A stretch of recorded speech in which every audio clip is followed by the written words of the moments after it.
Welcome to the Fellowship of the D20. I think this week Jeff is slated to start us off, so why don't you? He's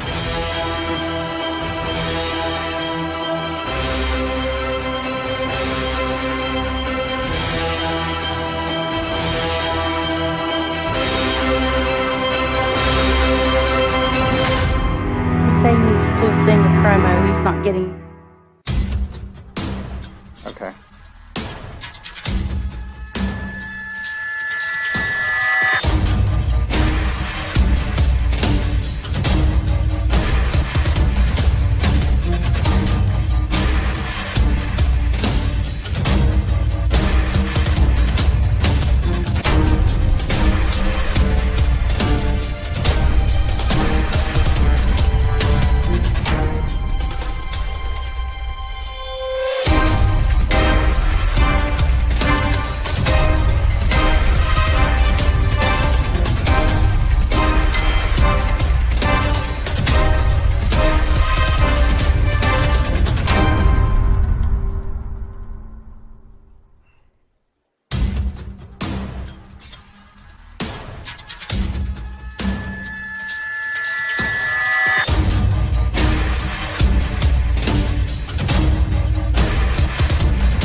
Nice. Okay, am I finally back with everybody else? You are up. Okay, okay, like it good. That was interesting. Didn't expect that. All right, so out there in the internet land, the continuing adventures, Princes of the Apocalypse, being adventured through by the Fandolin 5.5. What happened last time, you might ask? Well, some interesting things went down. While searching about the quarry for clues about these cultists who've been skulking about in their stone masks, trying to find out more about what's going on, Whodunit decided he wanted to set up a blind or two to have a nice little staging area to see what's going on here at night. It was suggested that he probably shouldn't just muck about with the area on his own, seeing as how things have been moved and the workers have been spooked as it is. So everyone said we ought to go back to the foreman of this place and talk to him and get permission to do that. But while we were doing that, we had an opportunity to make an insight check. And it came to the realization of Cirrus that this person wasn't entirely being truthful. And in fact, he surmised that they knew exactly what was going on here at night, or at least had some part in it. So, realizing that, we decided we were going to set up a second blind secretly. Now, this individual did try and set us up, though, and say, like, hey, you guys ought to go check out this cave over here and see what's going on. So we said, yeah, that's a great idea. We're going to go do that. As usual for this group, we are going to willingly walk right into a trap because that's probably something that needs to be taken care of anyway. So while we were planning to do that, we leave on our merry way. We've set up our second blind. We're going to come back and investigate all this later tonight. And so we're heading off in the daytime to go check out this cave full of wonder and danger. But what do we come across on our way there? Well, there's buzzards up in the air. Well, something's dead, and we're approaching, a necromancer's territory over here. It's like, the group decides, let's go check this out. Go over there to check it out, and what do we find?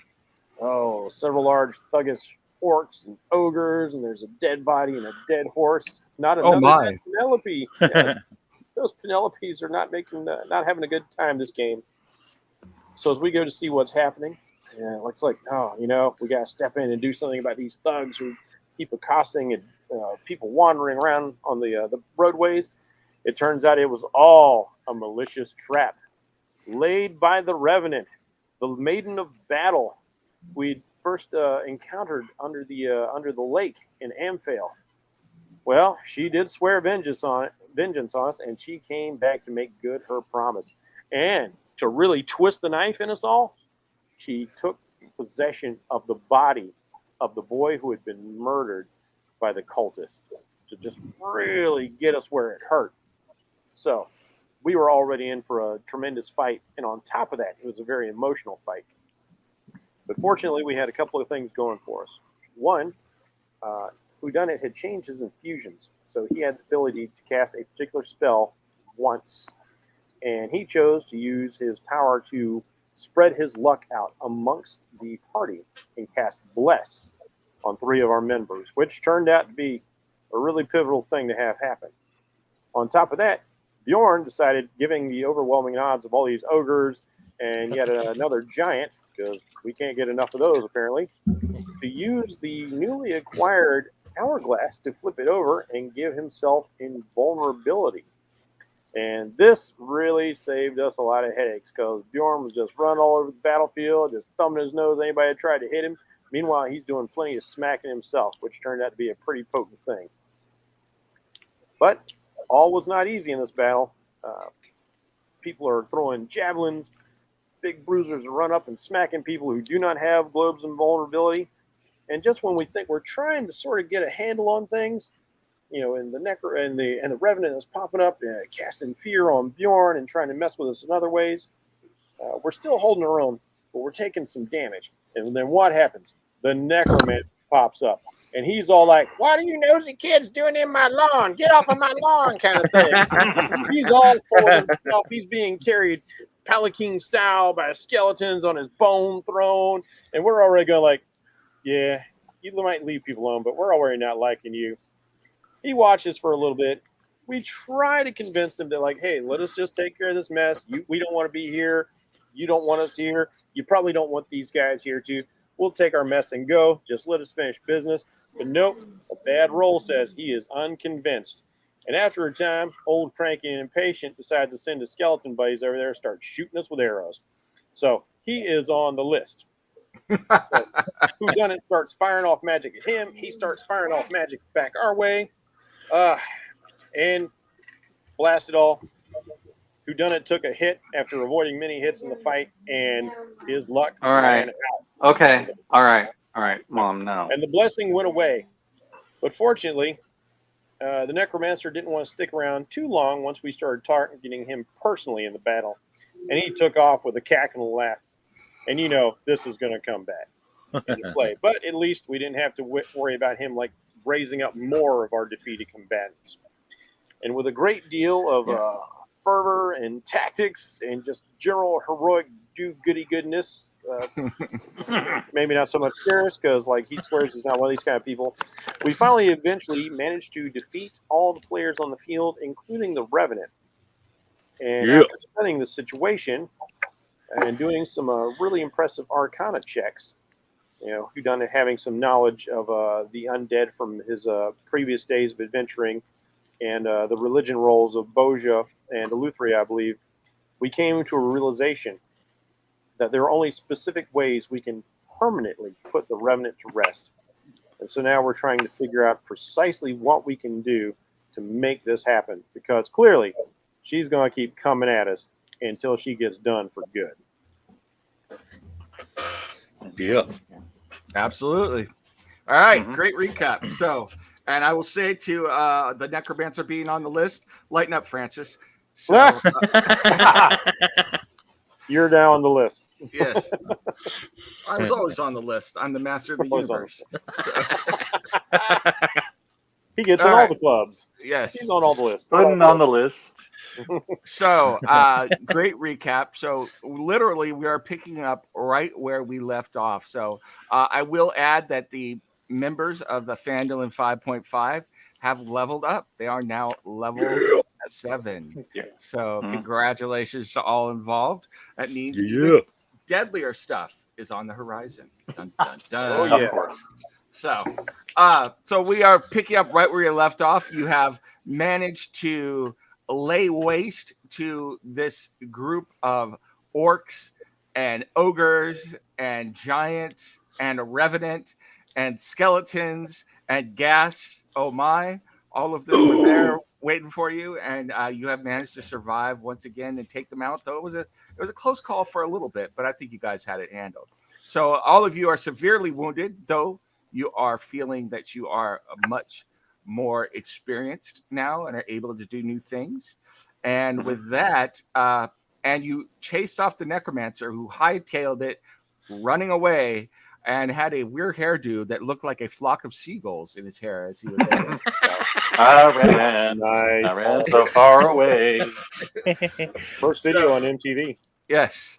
So with that, I will leave it to you guys. You are all incredibly beat up. Well, some of you are more beat up than others. Bjorn is pretty much unhurt. Mm-hmm. But technically, didn't we? If we all leveled up, aren't we all at full HP? Yes, technically. However, I prefer to do that after a rest because it kind of seems weird that you guys got hurt. And then all of a sudden, you fought a battle. And then all of a sudden you're like, hey, I have regenerated. Look at it. Like, Okay. Instance, Although in Bjorn's case, I could buy that. Yeah. Right. For instance, at your pleasure, DM, I'm actually not going to use my new class features until I can have rest because this is going to involve me getting more deeply entwined with my patron. I'm fine with that. I like it from a role-playing standpoint, especially if it's like at-will stuff or not stuff. But if it's stuff like you had to memorize, once again, I'm fine with it. It's just, role-playing wise, it would make more sense, but I'm good either way. But as far as healing, that's the kind of way, we haven't had this opportunity. This is the first time you guys have leveled up under me. So I kind of prefer the you rest and then you get all your hit points back. As far as skills and stuff, I'm good with you guys having your skills and everything. So, okay. All right. As far as my new tricks, I kind of just want to role play it as she's just discovering she knows how to do these things. Yeah. So some things may show up and some things may not until like the full rest. Yeah. I mean, because I figure like you guys have, the experience and everything, you've come to a new understanding of your powers or your skills or your martial prowess or whatever it is that you're doing. So I'm good with all that. So, but role play is always welcome and appreciated. So with that said, so you guys are now in this clearing. There are bodies everywhere. There are orcs and ogres and skeletons and we made the bodies hit the floor. The remains of a dead boy that you thought was buried a long ways away, and ogres and a giant. So yeah, all of this is sitting here in this clearing. So with that, I will leave it to you, the players, to decide how you proceed. All right, need to check out Tevin's body to see if we can tell if it is his body or if she adopted his likeness. Okay. So you go ahead and you go over to the body, all of you, and you're looking at it. And although you can see the new wounds, some of which have healed up, you do know, because you were there and helped bury the body, that where he was wounded when he was killed by one of the cultists, and you can see those wounds on the body, and they have closed up. There's like scars, like very ugly, unnatural looking scars. They've got a greenish bluish tint to them. They almost seem to glow, but they don't. They're very unnatural healing, the kind of healing that might come from a revenant. So I find myself curious why she would have gone out of her way so far to go get that particular body to confront us with. Like that implies that maybe she was there or watching what was going on in the city. Well, honestly, it wouldn't be that far for her to go because she came from Amphel. His body was in Amphel. Yeah. But I agree with you as far as why she walked it all the way here. She does it because she is spiteful. Yeah. Like, that is a frightening amount of intelligence and pre-planning. She didn't just attack us or lay an ambush. She set up a trap that brought a bunch of other things after us. Boja, can you give me a religion check, please? While she's doing that. We are eventually going to have to destroy all these bodies to leave her nowhere to go to. So I suggest we take what we can from them. Shit! Before we do that. All right, I go to Boja straight check the crap out of that with a 24. I'm going to whisper something to you, Jen.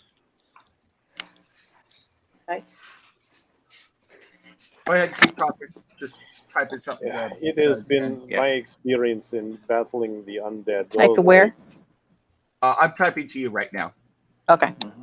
Those of a higher standing, those who have more of their personality left over from the days of their livingness. the process of becoming a soulless, unliving creature twist him, even if they were good, into something awful. All the worst aspects of their personalities come out. And so these creatures tend to be petty and spiteful and vengeful in ways that are beyond the mortal comprehension. Yeah.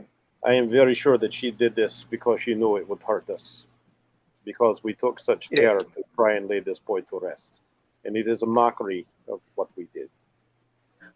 Well, then we need to give this kid a proper burial, and honestly, I think we need to burn every single body until it is ash.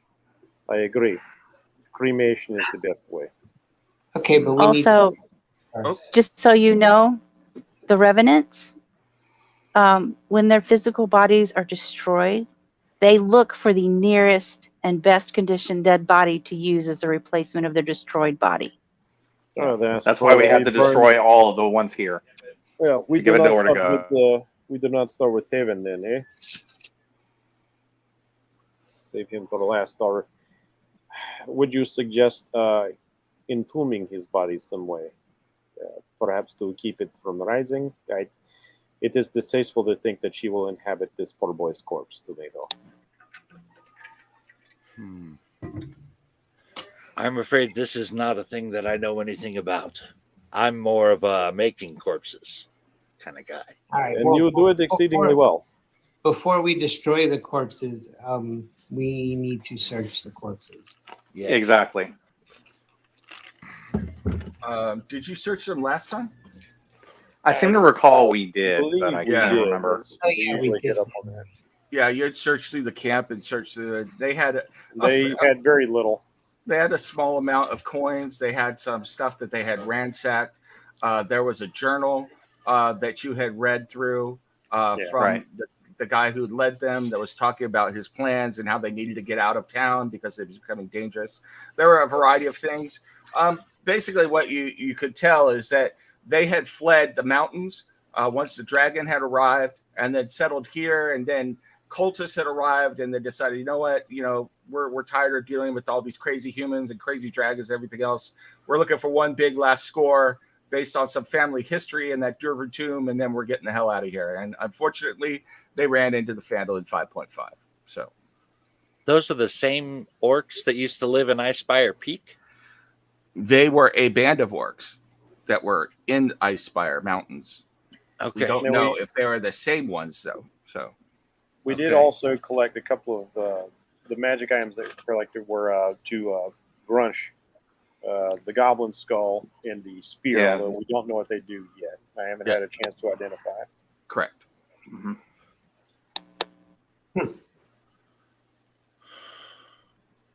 All right. Well, do we bring Yeah. them? In the meantime, you kind of notice that Eleuthria is kind of like gently kind of like throbbing her temple like she's having a slight headache.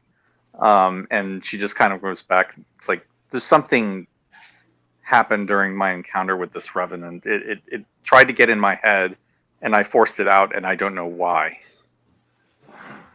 It is interesting. We saw how it was able to temporarily affect our friend Bjorn to keep him from directly attacking her. Mm-hmm. Yes. I don't think it was the revenant itself. I think it triggered something inside me that I don't know what it is. It didn't feel like it came from her. Interesting. Is this something we should be concerned about? No. I will meditate on this and maybe consult my patron about it. Are you sure? Serious? Do you not want to give him the grilling, eh? No. I mean, that revenant tried to get into our heads last time. Yeah, but with me it was different. It felt like at first she was going to get into my head, and then at the last moment something changed and she was expelled from it. And it didn't seem like it was anything that I did. It feels like like it triggered a spark inside me for some reason. I noticed that you have the power of the Eldritch Blast. So yes, you have a patron of some sort. Yes. Yeah. Does it have I don't think it came from her either. This seems to be something different. Oh, interesting. This will be better watching. Yes, I think so. I just say this, I do not believe it will be harmful. I don't think it will hurt me or set us back, but it is something that I want to keep a watch out for in case it turns into something else. Oh, that's good. I hope this is true. I'd hate to be killing you. Yes, I would. I would like to not have to be forced to kill any friends either. Hey, what's up, Pops? Hey, comic talk. Yeah. Cool. I'm curious with it, with us facing a revenant and you being and Kellenbor being your former patron. Mm-hmm. If there is a connection there. It is certainly possible. I would have to do some meditation on this. I don't know for sure. And I will say that, like, from my understanding, I don't think Kellenbor ever took the power I had back from before. Perhaps it is the remnants of Kellenbor opposed to this dark creature. You have had previous patrons. Yes. We parted ways. I had a difference of opinion with him on a matter of principle, and that was what made me decide to abandon the path of vengeance. And this Kellenbor did not take his blessings back. He did not take all of them back. He took a couple of them back. But and then I don't remember. I never sensed his grace ever leaving me, even after accepting the vow of the ancients that I took for Elistray. So it could be something to do with that. I do not think my mistress would be so understanding.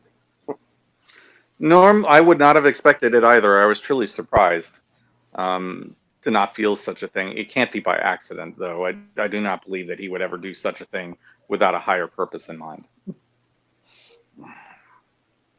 Well, I mean, he is a weird one as gods go, and then he has that whole used to be mortal thing going for him. So yeah, perhaps it is that. Perhaps it is simply that I still oppose his enemies as well, and he is content to allow me to have these abilities. I don't know. yeah. Well, All right. shall we create a bonfire? Well, Yes.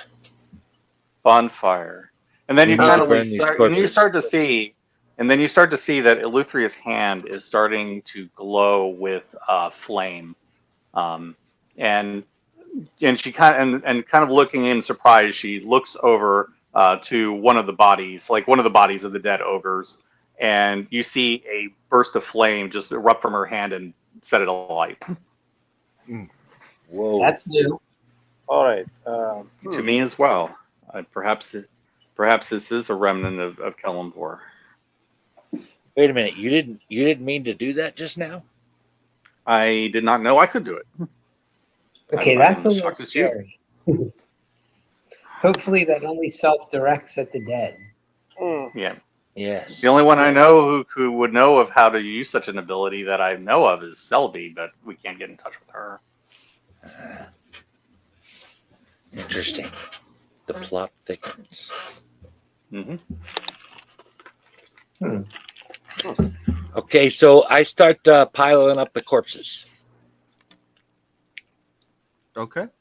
So you take your time. It takes you a while, especially to move the giant and ogre corpses, but eventually you get them all in a pile and are able to make sure that they are all in one place so that you can set them ablaze.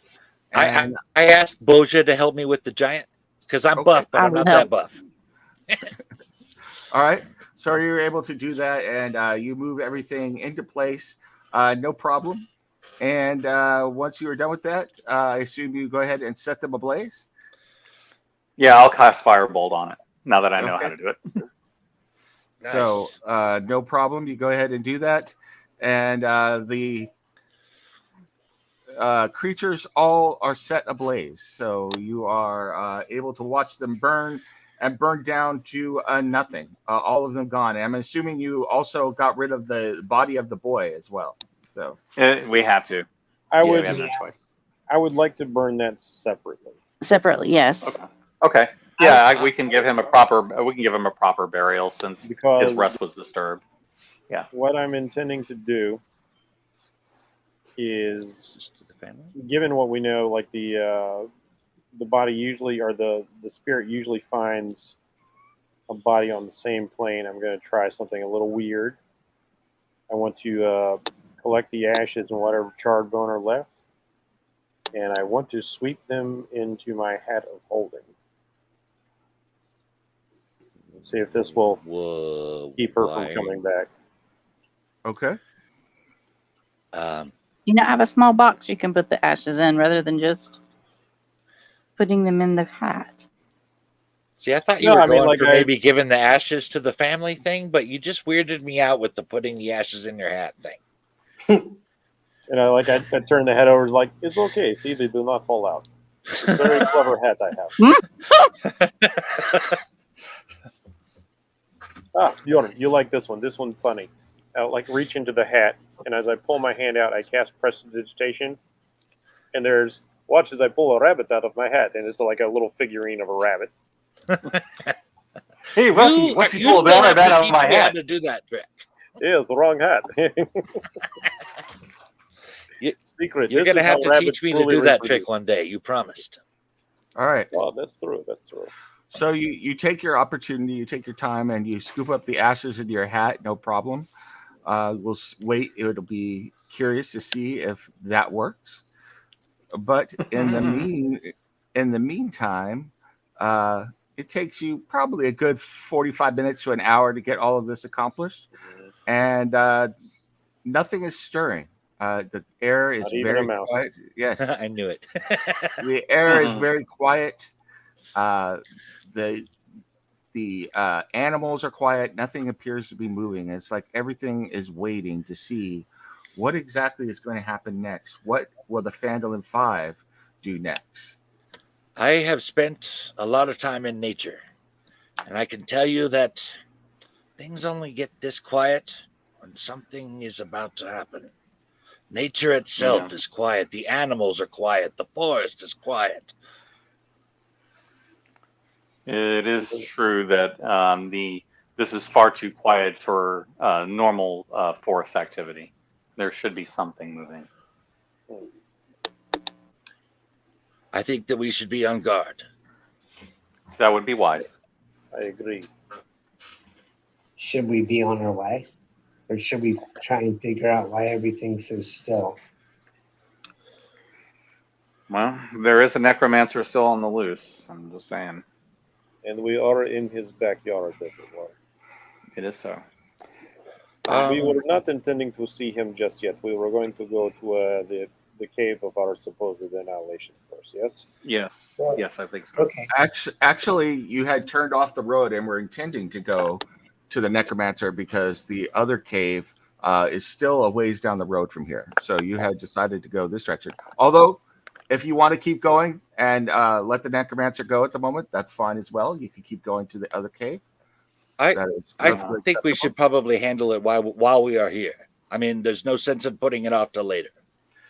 He has a very large head start on us, though. He's probably gone by now. Yeah, but it might take him a while to rebuild his numbers.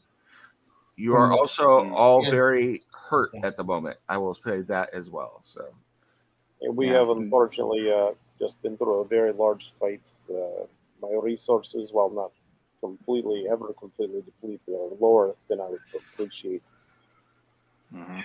But I do hate is- leaving Yes, and, behind. and there's a lot I don't know about my new powers. It is not safe to rest in a place this quiet. No, I do not recommend I rest. agree. There's danger coming here. If we are Either going way, we to need to rest, go it's going somewhere. to have to be somewhere else. Yes. Yeah. Question is where? Where can we go? Well, we need to get our stuff because we still have to go and get our horses and the cart. So we should start with that. Let us hope we do not find more dead Penelopes than dead Mr. Dromedary.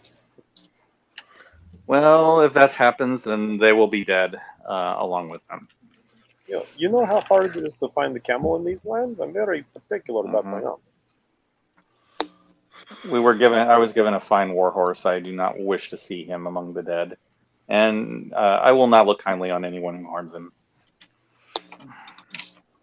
So, yeah, you guys are probably about a good 4 hours, 3-4 hours journey to the other cave that you had been turned on to by the owner of the quarry, or you're about 40-minute, half-hour, 40-minute journey from where the necromancer is known to make his stand.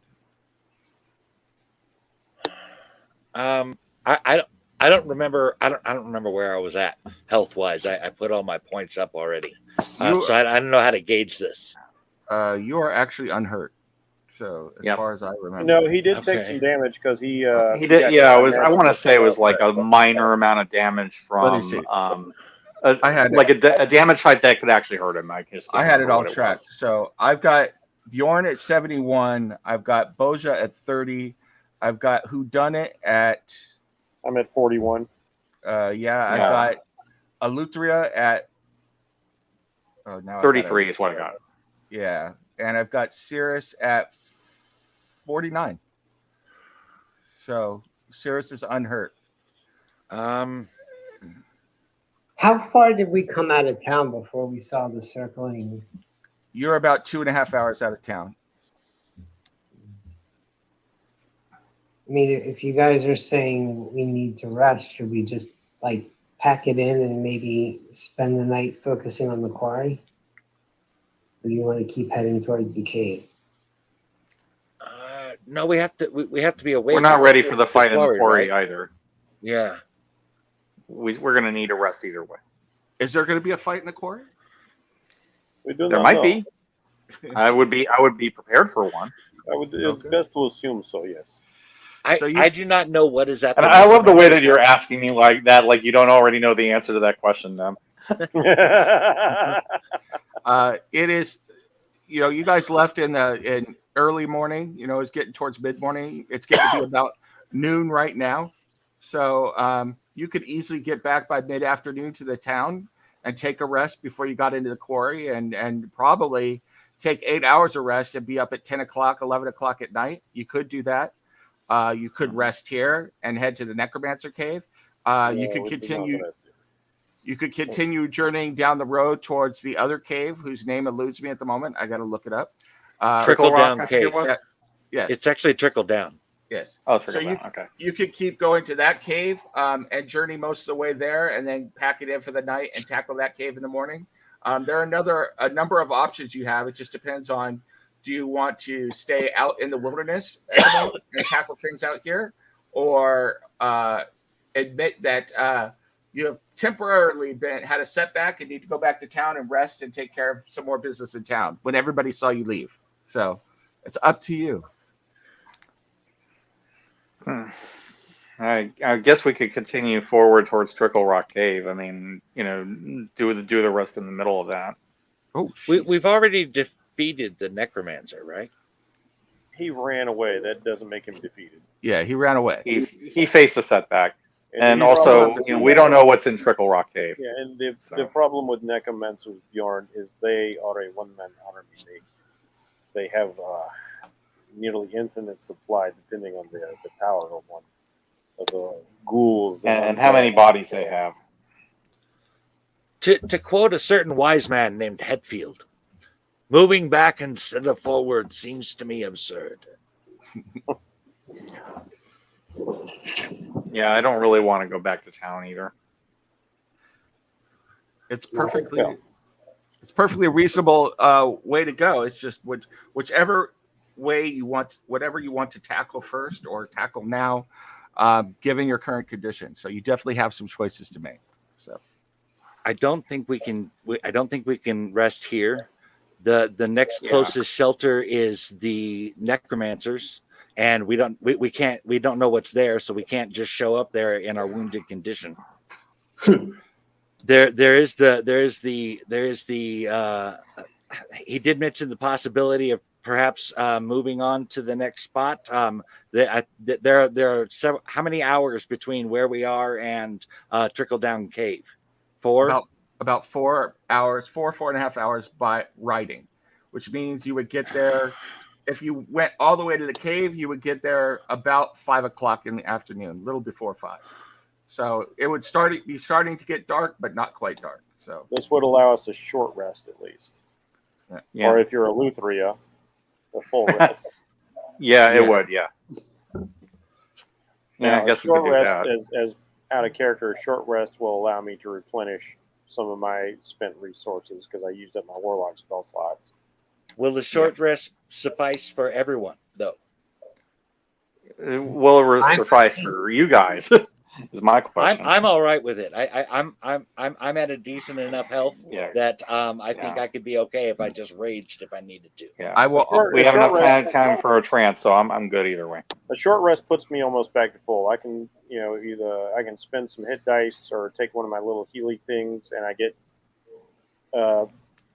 2. Yeah, you get your spell slots back. I get 2 of my 3 spell slots back that I spent during the fight. So I will also say, since you guys are experienced adventurers, and this is something you would probably consider, that it has been quite unusual as you've gone through this valley.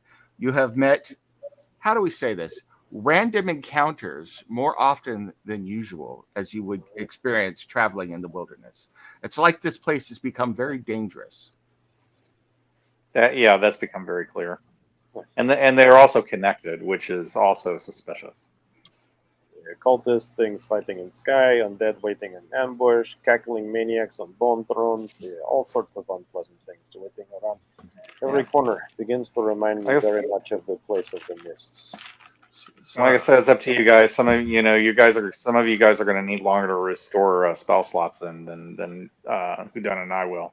Yeah, Boja has spent the resources that could be useful to have. How about you, Boja? How would a short rest do you?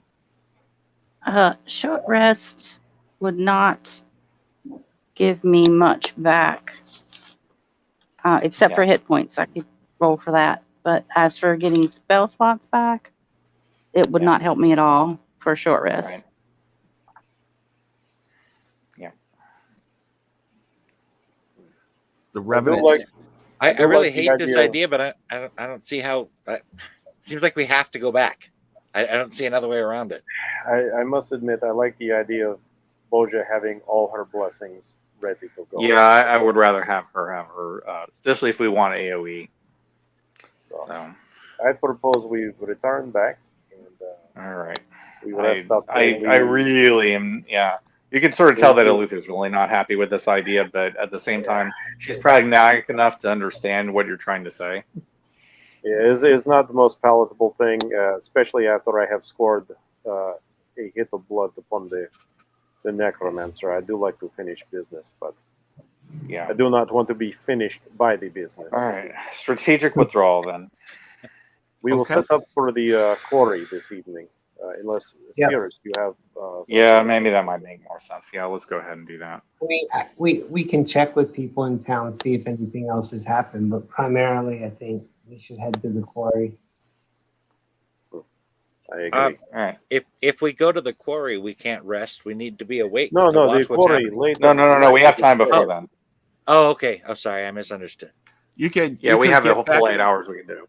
You could get back to town, sleep for 8 hours, be up by 10:30, 11 o'clock at night, and hit the quarry at 11 o'clock at night. Yeah. We have time. I'm down for that.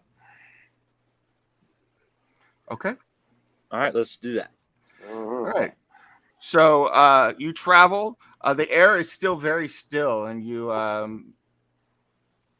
Boja, and all of the arcane users. If you're an arcane user, please give me an arcane check. Does it feel like it's following us? Give me a the air? No, I will explain if you make your check. So give me a religion check for Boja and an arcane check for all the arcane magic users, please. All right. I will give. Can I help her with the religion guidance? Oh, Jesus Christ! Wow. I do not think guidance will help me, but I try. Both. Oh wait! I did it better roll. So 22 for me. Okay. Both. Okay. You're casting guidance. I'm casting guidance on myself, son. Of course I am. Oh, on you. Okay. Yeah, I could. Oh, yeah. Before we take a break. Okay, so I should have the ability favored of the gods. That should help me with the skill check. Okay. Nice. What would it do?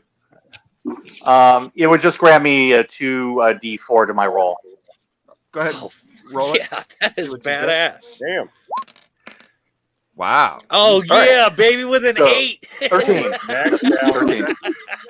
So, Steve, you aren't tuned in, but you feel like the hairs on the back of your neck for Luthria standing up, but she's not sure why.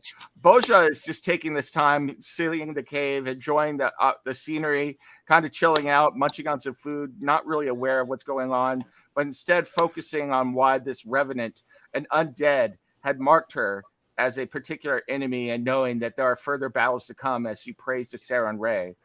But who done it? Who has lived this with this fear and this actual reality for most of his life, is keenly aware of dark magics, necromantic magics pervading the air. They are so powerful and strong that you could feel them emanating out, as you know that there are dark forces at work in the area right at this moment. Like my fur is just bristled, like when a dog's hackles get up. Where are you? I'm on my camel, riding beside the cart. Right next to the... So I can see you? Presumably, if you happen to look my way. Sure. All right. I can't help but notice that your hair is standing up. Did you notice something? Yeah. You have lived in the wilds for a great time, and you know when things are not natural. I do. I have lived amongst the supernatural wilds, if you will, in other places. And so I have feelings about things as you do. You know what you are familiar with, and you know when things are bad. And I cannot help but feel this oppressive sense of dread pressing in on us. It is, I feel like the greater necromantic workings that are just still present. Do we need... As if it is stalking us. Is it... do we need to pull out our weapons? Is it... I mean, is it impending, or is it like me where you just feel something in the air? I feel something in the air, but be ready to act instantly. All right. I now have my axe in one hand and the reins in the other. Okay. It's proper. You continue to travel, and this same strange stillness lays over the land for most of the way back to Red Larch. Right before you get to the town, it eases, as if whatever you've gotten out of range of it, or whatever was being done has finished. And you come into town, everybody kind of looking at you strangely as you roll into town, noticing that many of you are hurt, that the cleric Boja has been severely hurt, and some of them getting the sign to ward off evil or tipping their hats to you, or many of them even looking concerned, very upset to see that their local heroes have evidently met some ill fate as they ventured out only this morning. You continue all the way to the Swinging Sword Inn, and as you enter, the innkeeper comes and sees your state and kind of starts a surprise. Oh my goodness! Did the boy take your everything outside? Did he take all your horses and everything? What can I do for you? You look so hurt. Oh, practicing jingle janks is actually quite more hazardous than anyone knows. Yeah. Well, you should have seen the other guy. Oh. He ended up much worse. Well, any given day, the greatest warrior may lose. That does not mean the fight is over. This is terrible. Well, to be fair, we did not lose. We did not. One can commit no mistakes and still face a setback. Very well said. It was just not easy victory. What can I get for you? What can I do? We just need time to rest and recover ourselves, and then we should be fine after this. I think we've grown stronger from the experience, and we will learn from today's journey. Well, of course. Please go to your rooms, and I will have a late supper ready for you whenever it is that you come out. Or I will have breakfast ready for you in the morning if you choose to rest the rest of the day. I hope that you're okay, and anything you need, please let me or one of the servants know, and we'll get it for you immediately. Where is that boy? And she goes looking, calling out the name of the stable boys and stable girls, hoping that they're taking care of your mounts and everything. So I am concerned about that news. We may have run into trouble, and I don't tell the innkeeper this. I'm just kind of thinking this, and just kind of pointing to my temple to Cirrus. I think I cast my own thoughts out on Mr. Simeon. Go look for the boy. Make sure he is all right. Cirrus will make a psychic connection with Eleuthria. Yeah. So I tell him my fear is that the stable boy ran into trouble. It may very well be that the cult realized that he is our man, as it were, and maybe possibly had him killed. If he's gone this long and the innkeeper doesn't know, I would be at least inquire into that. Well, I mean, the kid had no poker face. So. Well, no. He had no. Now, did we not see him outside when we turned over the horses in the cart? No, you saw some of the other boys and girls, but just as you guys are worrying about that and talking, he does make an appearance. So he comes around the corner and kind of gives you a wink. He's not very good at hiding what he's doing, and says, lords, ladies, I will take care of your mounts right away. My crew is taking care of it as you speak, and no charge. We see that you are evidently suffering from something, so we'll take care of everything. But sorry I wasn't here. I was off, having a little rest, to be honest. But don't tell the mistress that. So I was off sleepy. But all right, insight check. I don't believe him. You believe that he is telling the absolute truth. Oh, that would be unusual for him. It would be. Yeah, I'm still not believing him.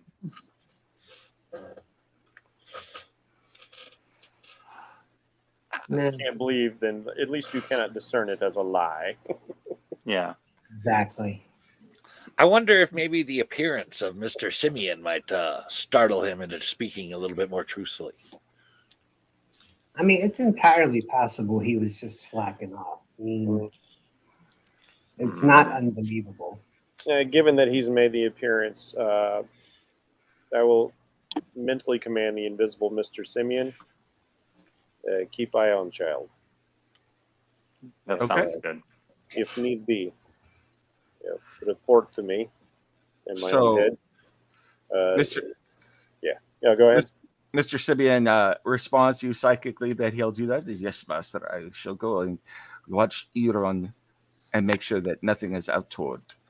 And he moves on his way and begins watching the child. And he reports to you quickly that they're all out there working dexterously on your mounts. They are combing them and feeding them and kind of reassuring them, since your mounts seem to be a little skittish after what they've experienced and what they've felt on the way back. But everything seems to be being taken care of at the moment. So, all right, this is good. Continue to observe. If anything untoward happens, alert me immediately. Okay. Are we heading up to the rooms now? So, as long as you have nothing else you want to do, sure. So you go up to your room. I do have something I want to do, but it's in the room once I'm in private. Okay. Yeah. So you all. Yeah, I may have some things to do because it's like I'm going to have 4 hours that they're not going to have, so I might do something during that time. All right. So you all headed to your rooms to get your 8 hours of sleep. Hold on. As this is the one place in all of Faerun that I can have a free drink, I'm going to have one before I go to bed. Would not be Bjorn if he did not get the drink, baby. I suppose you have earned it, my friend.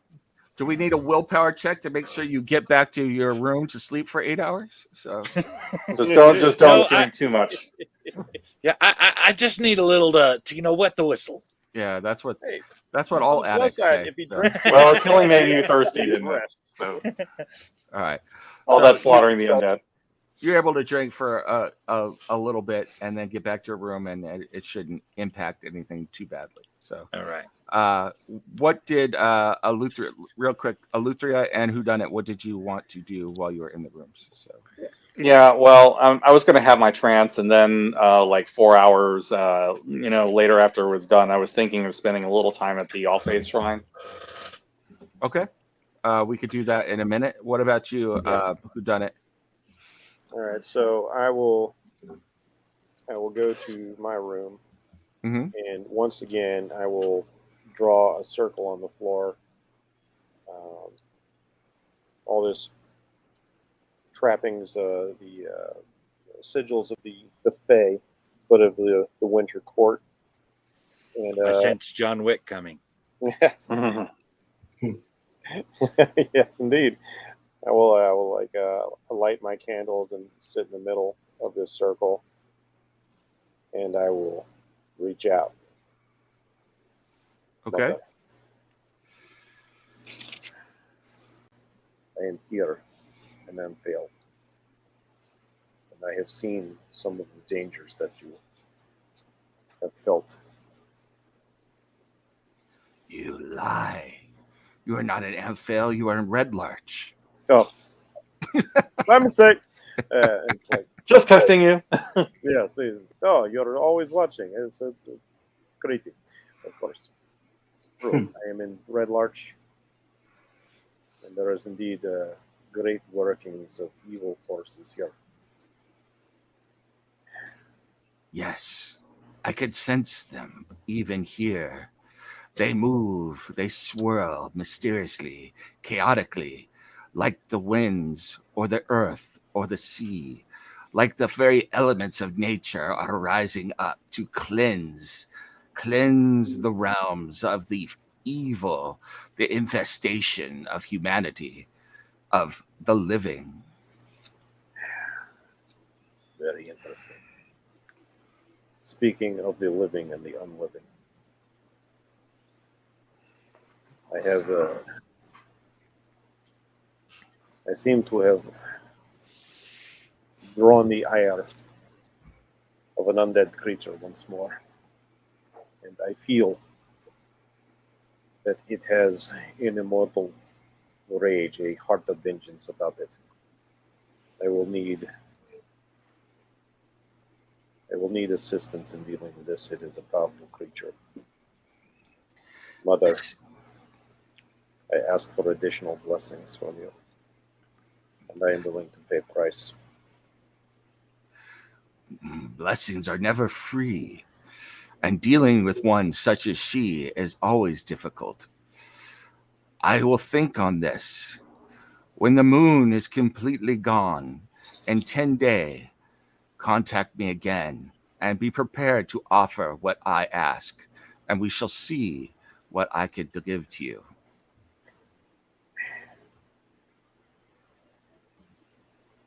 As you will have it, but I'll pull out a silver bowl and I'll lay it down. Good faith offering on my part. I'll pull out a dagger, grab it tightly, rip my hand up it with the blood pour into the bowl. I offer my essence. We require... The Baba Yaga requires something else of you. Something that I have seen, something I smell, something I will use to see if I could give you something to deal with she who continues to return. You know what it is. It is the essence. It is the essence of a young one gone, perverted. I require that.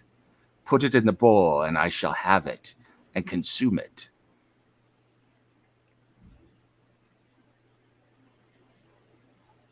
If I do this, will you grant me your blessing immediately? It takes time for me to come up with a blessing for you to be able to deal with one such as she. It will still be 10 days, but know that I will be using this as a way to come up with a way so that you and those you call companion now may deal with this abomination. Now, just to be clear, Yep. in case you're getting the wrong idea about things, this is how I'm leveling up. Yep. Okay, so like I'm gonna have to wait 10 days to get like my feature. No. Okay, I just want to be like, ooh, that's a long time to wait. She says, in the meantime, I will grant you minor boons that you have as you have attuned to my essence. As you become more in my service, I am pleased, so you will be able to use more of my power. But know that in 10 days I shall have more answers for you, and perhaps even a way that you may be able to deal with this annoyance permanently. Forgive me, mother, but I must ask. She better not give you a pencil. If I give you the remains of this boy,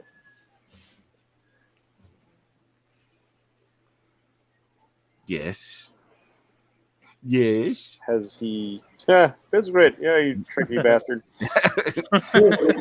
Yeah, looking for tribute, aren't you? He's going to want his boy himself. You can't have his body. Fiskrit will take the dust. Fiskrit is hungry. You actually do hear that in your head. So That's weird. Who is this other? Okay, this is. you hear a smacking sound and Fiskrit, sorry, Fiskrit, make Baba Yaga unhappy. I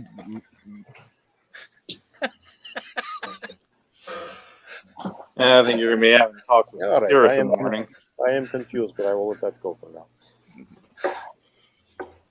Has the boy's soul already gone to what lies beyond for him? What remains of the boy has moved on to that afterlife which he was ordained. Even I cannot see where he is, and even if I could, it is not in my power, and I do not have permission to tell you where he spends his afterlife. Know only that the shell, that physical thing that was inhabited by this evil spirit, was no more of the boy than a tree is still in the dead wood that resides long after the tree is dead. All right, forgive me, mother. I felt moved to ask because I know sometimes you are one to feast upon each other. Your companions laid the soul of that boy to rest, and he went on to where he belongs in good faith. Know that. I could give you that information for sure. All right. I'm having a little bit of a hard time hearing you, Jeff.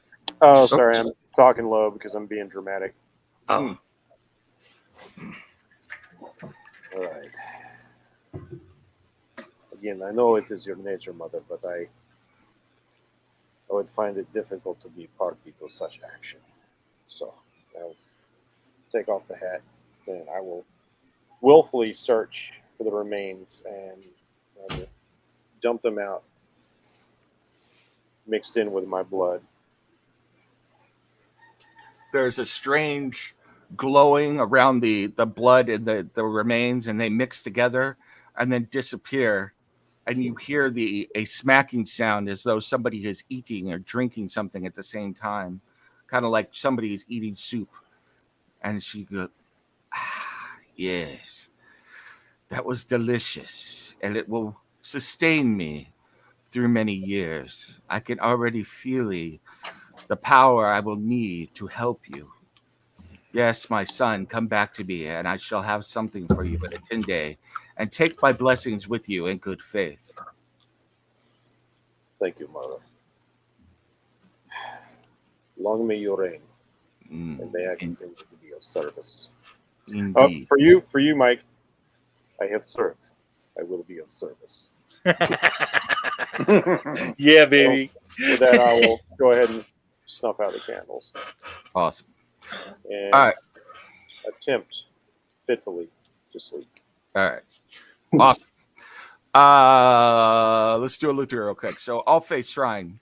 So, you 4 hours. You emerge. It is early evening, and you meander down towards the All Faith Shrine. Yeah, I'm starting to feel that there is definitely, I'm feeling different, kind of as my sorceress abilities are starting, to truly emerge now. Okay. Well, as you the shrine is only one building over, and you go down there, and it looks like a giant stone mansion, to be perfectly honest with you. And there are two wide wooden doors painted with the symbols of many gods. It looks like people have added some over the years. And these doors look like every time you have gone by here, the doors are never closed. They're open day and night. And inside is a plain chapel with a stone altar. You walk in and you see a middle-aged woman with a long red dress.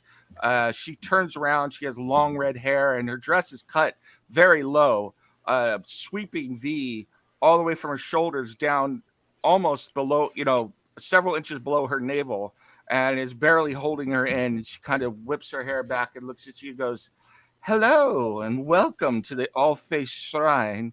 I'm so sorry. The main priest is not here at Imdar, but my name is Lemura, and I can help you, especially if you're looking for a devotee of Soon and the religion of love to bring love and happiness into the world." That is wonderful. I do not necessarily need her services at the moment. My name is Eleutheria, and I am a servant of Isla Stray. Do you happen to have a shrine to her here? If not, I can help make one. Oh, Elistray, a maiden, no less. Oh, yes, we do have a shrine to Elistray. Some of them came through here. They were quite boring. I asked them to join me for some company, and they did nothing. It's over there in the corner, over by the other night goddesses and moon goddesses and stuff like that. You could go over there. They waste the night worshiping the moon and everything else they do instead of indulging in the more pleasant activities that night is meant for. But all are welcome here in the All-Faith Shrine. So please go to Elistray and worship her as you see fit. I'm sure you'll keep your pants on. Oh, I'm sorry. I didn't mean to say that. So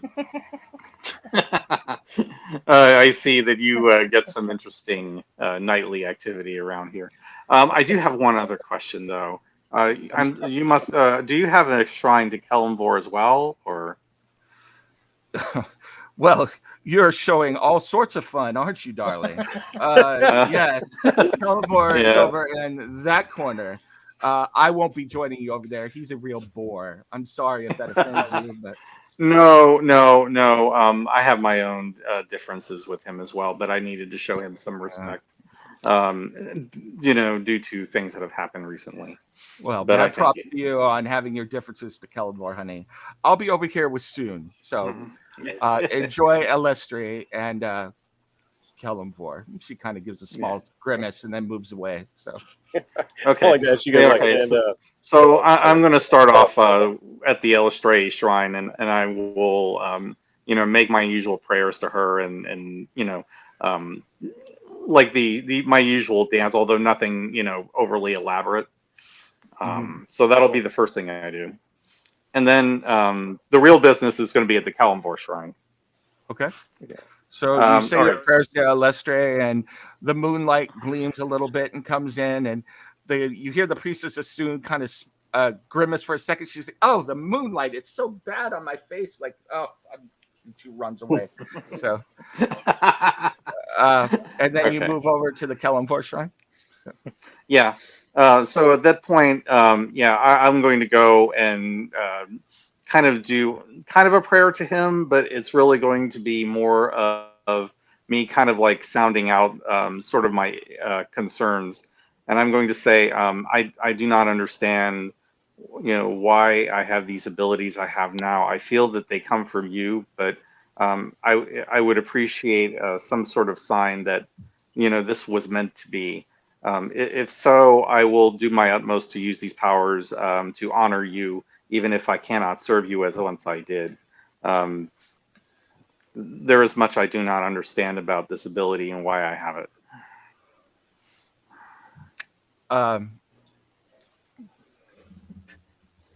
Do you have the religion skill? I do. Can you give me a religion check? Yeah.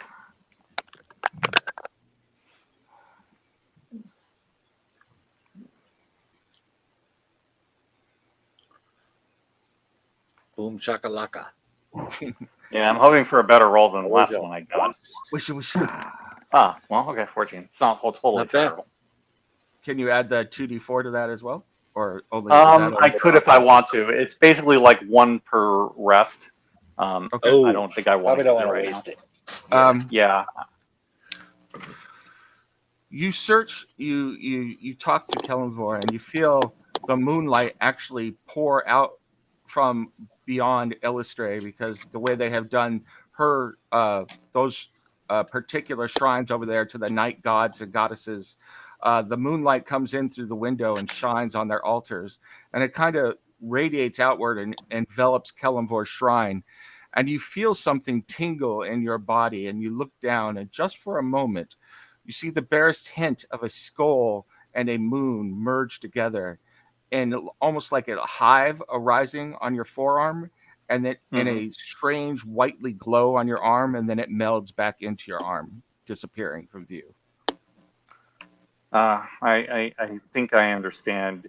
You wish cooperation with my goddess and my service to you both, because that benefits you as well. And I will do as you wish in this.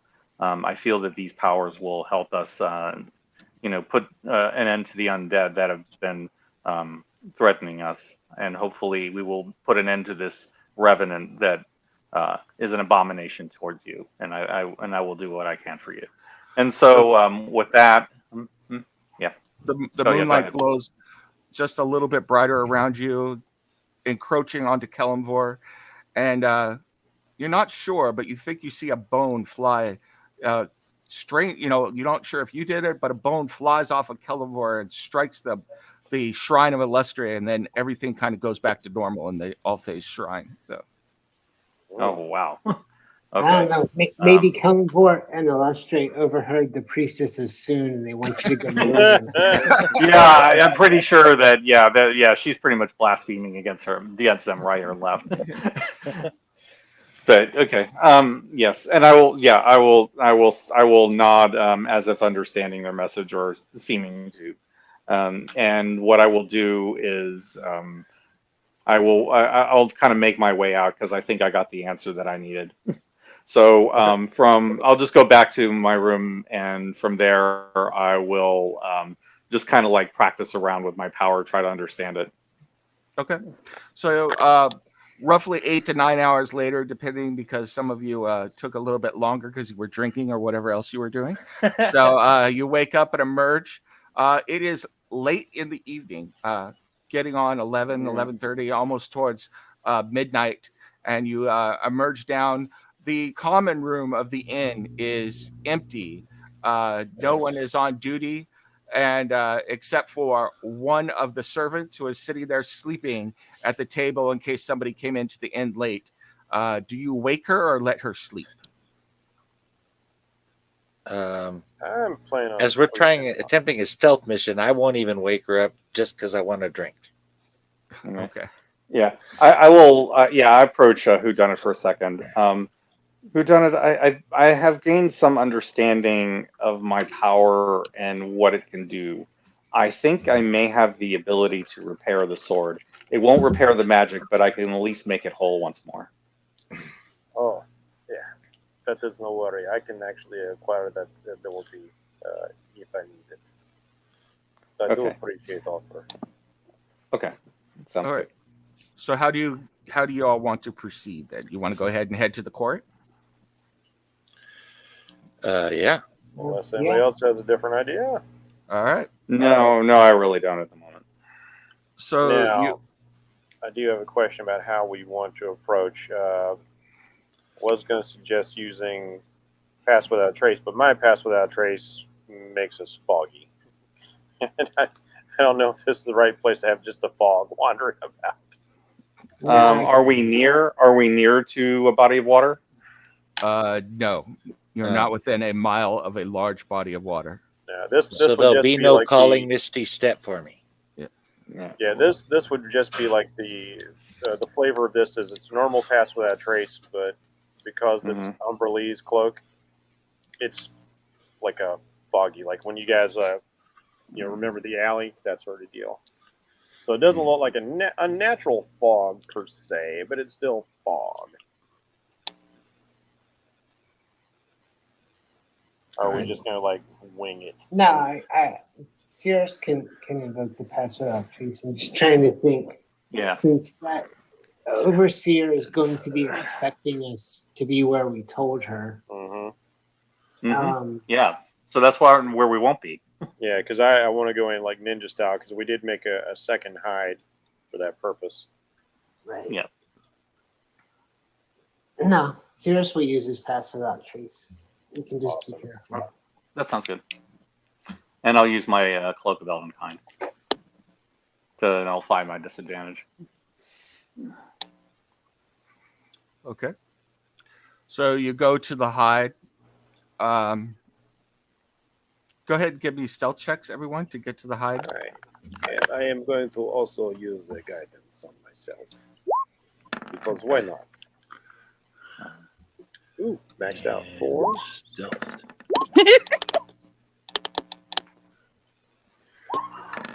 Oh, wow. And let's see. Wow. I am not very Okay. stealthy. Well, everybody's adding plus 10, right? Yeah. Yeah. Oh, Yeah, that's okay. Well, 32. then I didn't do too bad then. 19. Mm-hmm. 22. Steve got 32.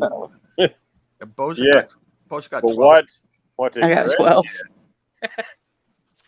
So all of you move Did Greg get like 50? fairly Nah, stealthily. 36. Yeah, fairly stealthily through the night. But Boja keeps tripping and thumping along and falling down and saying, "Oh, by Sarah and Ray, I can't believe it!" Way too loudly. Until you get to the hide, she goes, "Thanks, Sarah and Ray," very loudly as you get there because she's happy not to be moving any longer. And then she's like, "Shh, oh, I'm so sorry." Cirrus is going to establish like a connection to Bjorn and Boja since they seem to be somewhat loud. Oh, and who done it? Mm-hmm. Why don't you guys go to the blind that she knows about since she can hear you? And Eleutheria and I can go to the secondary one. What if you are attacked? Well, we're not going to be that far apart. And Okay. I think we can, and we can defend ourselves decently well. Yeah, like, But that like way you wanted she me will- you wanted me to pair it with who? With Boja and Bjorn. Oh god, yeah. Eleutheria and I will go to the location she doesn't know about. Oh yeah, the three of us will Yeah. trench them. Yeah, they've had the very stealthy people go one place, and you guys can clump along elsewhere.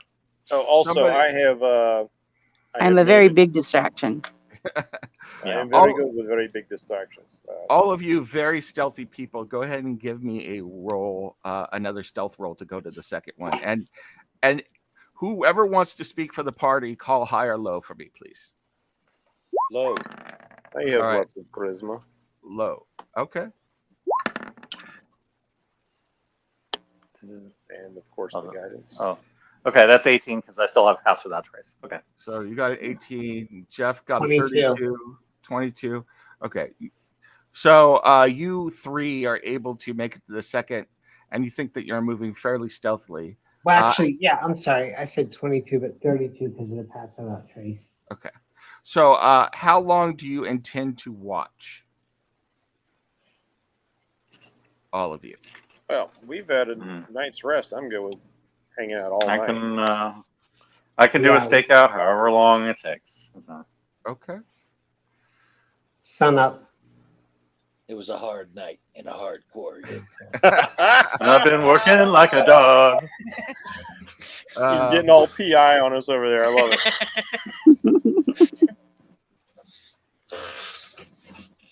Give me just a second.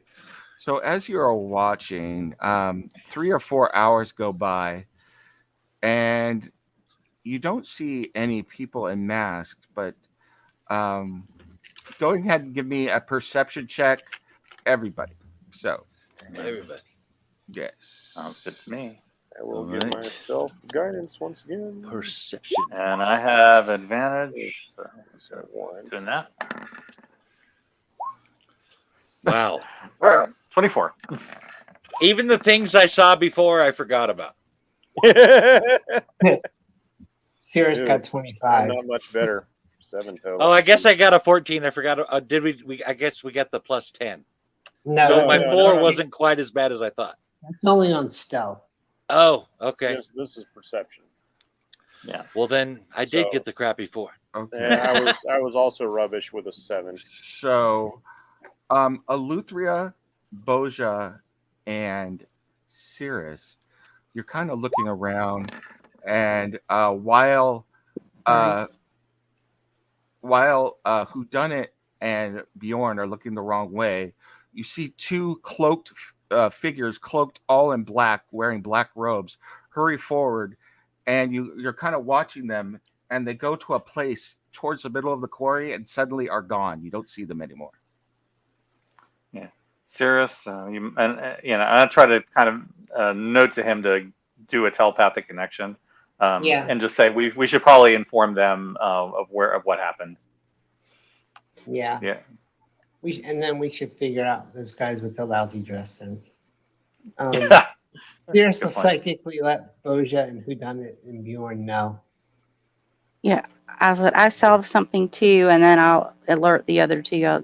It's like what I saw has been confirmed. We have visitors that disappeared in the quarry.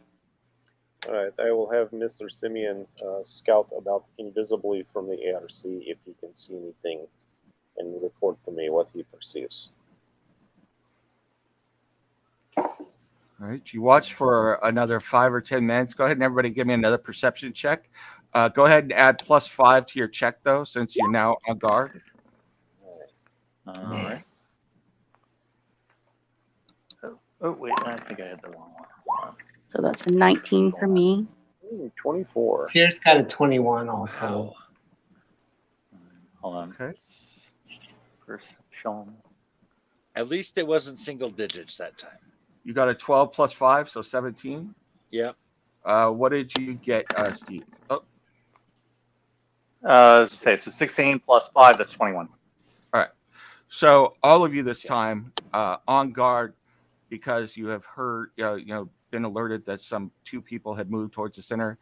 About 10 minutes later, you see 2 more people, at least humanoid figures, rushing forward. They are also clad in black robes with black hoods over their faces. They move towards the center of the quarry and they disappear. Those of you who are in the hidden blind can give me another perception check to see if you can determine where exactly they disappeared into. Oh my gosh. All right. I would like to do something before anything goes down, just in case. All right. I'm going to take Mr. Bang, Yep. and I'm going to give him to Bjorn. All right. Yeah, 17. I don't know if there's a advantage All to right. that, but there you go. Like if you're okay with this, Mr. Bang will accompany you tonight. I think you will find that very useful. I'm quite all right with that. I know how your little guys can help out. The Well, evil I old doll have, looks at you and salutes. I have made slight modification that I think you will find. Who done it? Go It ahead should and warm your heart. give me a perception check. Who done it? Ooh. I must say, I trusted you more before the long pause.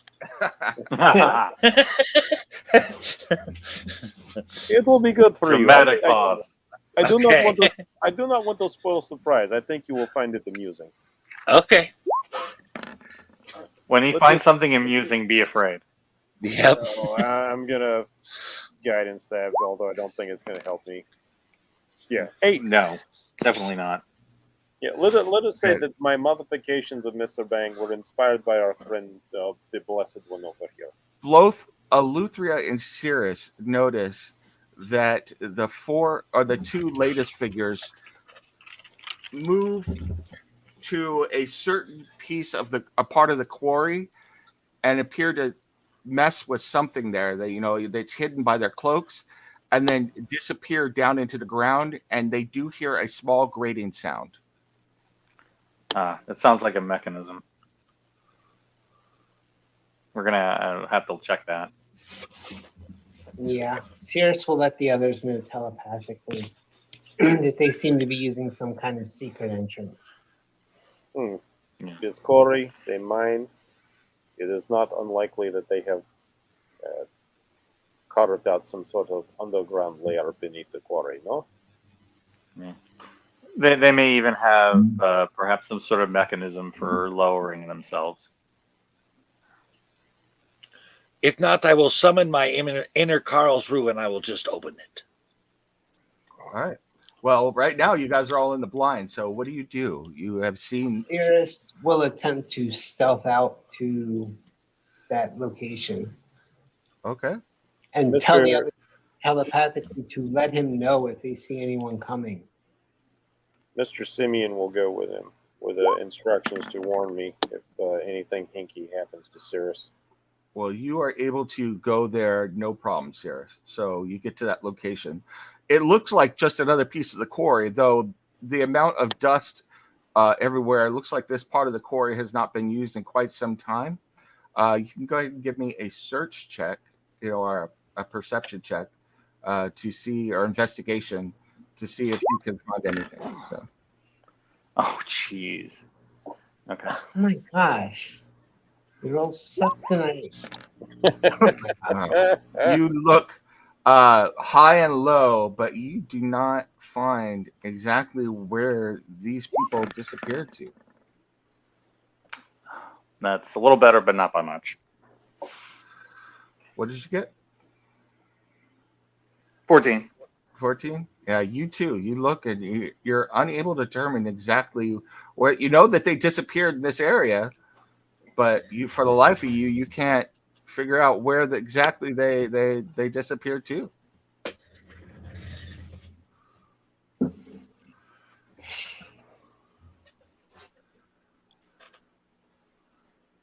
What do you want to do? Hey, who done it? You want to telepathically? Who done it? You want to give this a try? Yes, I do believe so. I have idea. So I'm going to go over to where they're at and searching around the area. Yep. I would like to take out my water skin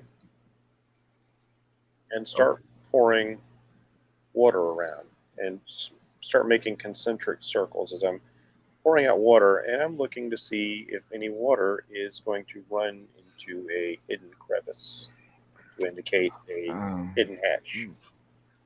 That is a very good idea, and you do that. You don't notice any water running down anywhere. So either there's nothing here, or whatever the door is that is here is incredibly well made. All right, I'm going to put on my artificer hat then and just get down and kind of play with my monocle here like I'm adjusting a little telescope, and I'm going to start examining the ground. I would like to make an investigation roll. Okay. In the meantime, I'm going to use shape water to get the water back into his water skin. Okay. And of course, I will guide. Oh my gosh, what is with our rolls tonight? Oh, are you kidding me? And another I would one? like I just keep to do a rolling ones on my perception D4. on smell to see if I can smell anything different. You are able to pick up the smell of human beings. Go ahead and give me a perception check to see if you could determine. You are able to pick up the smell of human beings in this area, like there recently have been humans that have moved through here. Yep. I need to check something to see. I have another idea if this doesn't work as well. Maybe even if it does.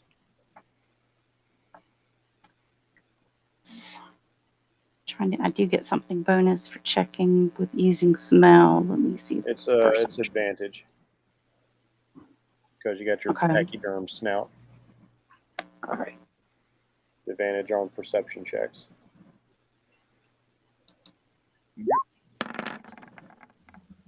There we go. All right. 23. You, as you're smelling, you notice and you're kind of sniffing around, and then you straighten up. Boja, you recognize the distinctive scent of dust, oil, and just general orneriness, who is Alberi Maleko, the owner of the quarry, having just passed through here. I will let everybody know. All right.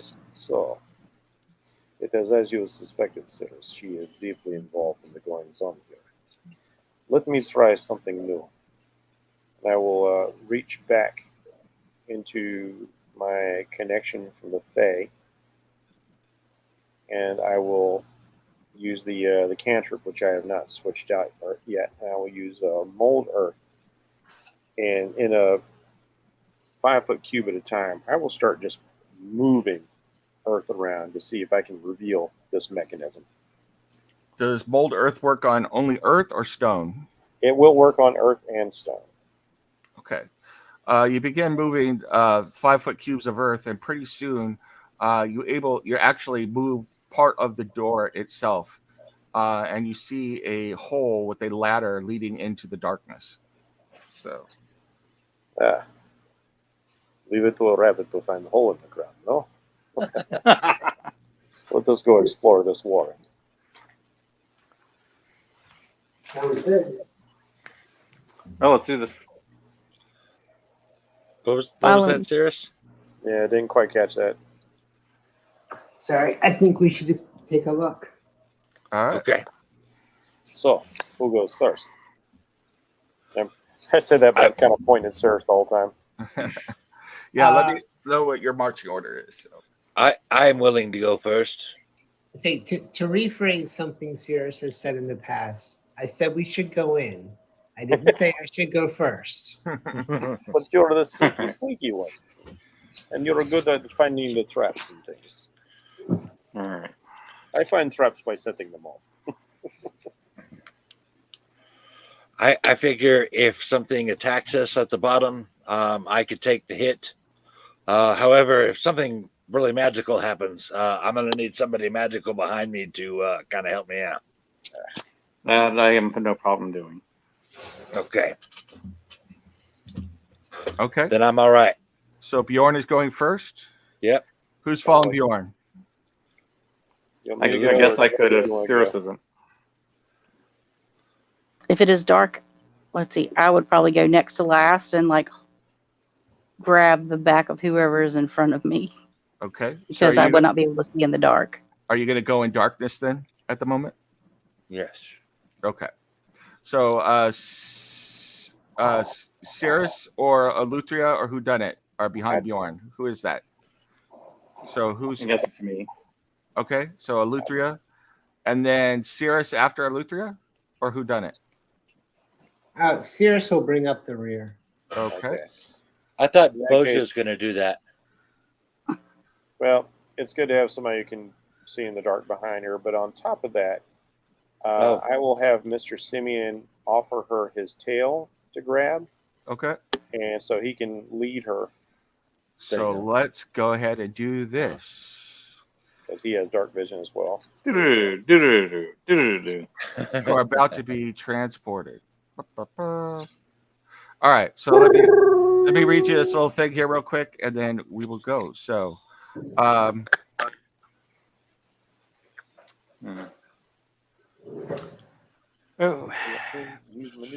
Yeah. So you follow a long, windy, very muddy tunnel for what seems almost like half a mile before it begins to move up steadily, and then it ends in a wooden door, which you open very carefully. Beyond that, you find yourself once again in the same tunnel, but it has been cordoned off, and you are beginning to hear voices and perhaps even see a little bit of light ahead. Yeah. All right. What kind of voices? You're not sure at the moment. All right. So you just hear like, yeah, I think we're gonna have to adjust our whispering. hit points now because I know it's not 55.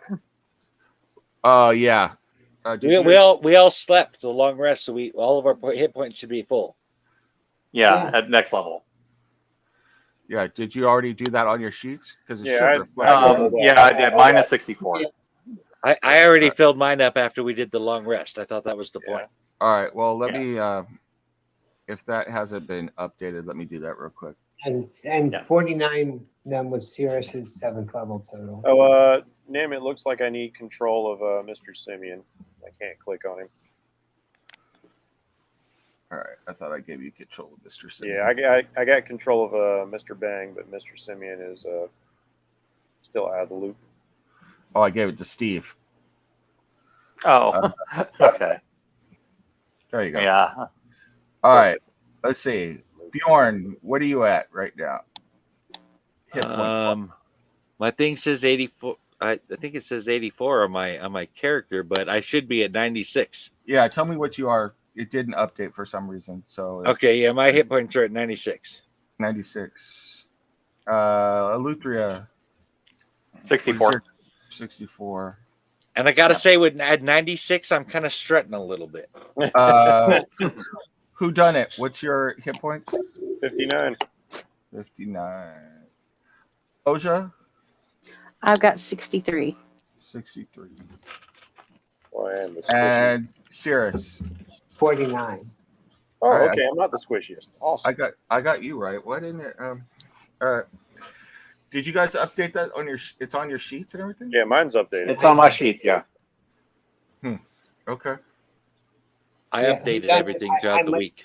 I might be the squishiest, but I can also evade now. Nice. Yeah. Yeah. You also lay down some pretty good smackdown for being the squishiest. And my sneak attack got a little sneakier. Yeah, nice. He's a glass cannon. So We'll definitely have to find ways to make sure you have advantage all the time then. Yep. Okay. So like I said, the tunnel is money. It winds. It's winding south a long way before it began to rise gradually. And then you found a wooden door that formed a sloping roof that you opened, and inside there was another tunnel that kept going at very level. And now you're still in this tunnel, and you're beginning to see light and some voices beyond. So go ahead and you can let me know what you would like to do. So, all right. My I don't know if this makes a difference. My figure on the screen here still says 84. I don't know if that matters. it shouldn't. Okay. All right. It should say. Well, where are you? Just take off way ahead of the rest of us because He described us going down the hallway and finding the door, so I was trying to okay. get to what he was talking about. You're 91, right? I should be at 96, I think. Why? 96, yes. Why are you being a bitch? Not you. Is it an icy bitch? Yes. It's nice. it's their queen.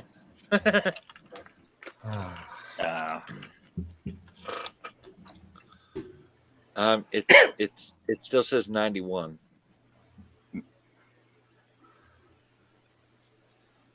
I'm not sure that has any huge bearing. I don't know.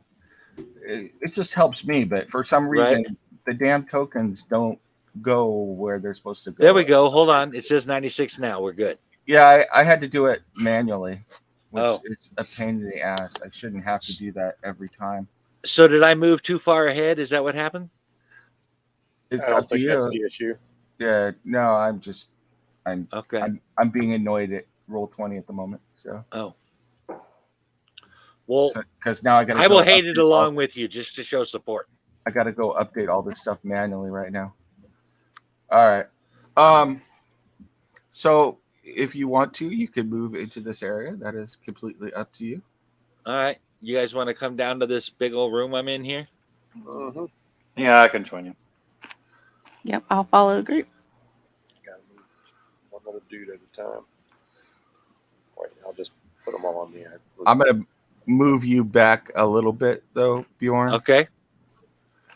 Once all right. you back to here. How about back here at the opening? Oh. Yeah, right there. That's No, good. I'm going here. Okay. So you emerge into this area, and you see three figures gathered round what looks like a small rock, and they're arguing back and forth, kind of in hushed tones, but they're arguing with each other. And I'm assuming you're all walking in the dark, right? So you can go ahead and give me a stealth check if you like, or if you just want to bundle in on them, you can do that as well. So I'm trying to get a visual on what I'm seeing here. Is there like actually a light around them? one of them is holding a lantern. So yes, Okay. you can see that there is a light area there. So And a stealth check. I know where that is. There it is. Okay. All right, 21. Not my best roll, but I'm farther back. Oh my gosh. I got an 8. okay, the three figures look up and are surprised to see you there. You notice immediately that one of them is Alberi Maleko, the female owner of the quarry. The second person that looks up at you is Ura Loreth, who you have not, I don't believe you have met him yet. I don't think so. And the third person is Ilmeth Wavar. They're also people that you have not met, that are people around town. You may have seen their faces when you went into the tavern, but they kind of look surprised as you bundle in, and they kind of step back for a moment, shocked and kind of looking around nervously. Okay. What do you think we should do? They've seen us, right? Well, they Yes. see you. They've seen Bjorn at least. You So, noisy barbarian, you. Telepathically, Yeah. You do Bjorn, this on purpose so you can fight. Bjorn, telepathically here, Bjorn, just say hi. Hi.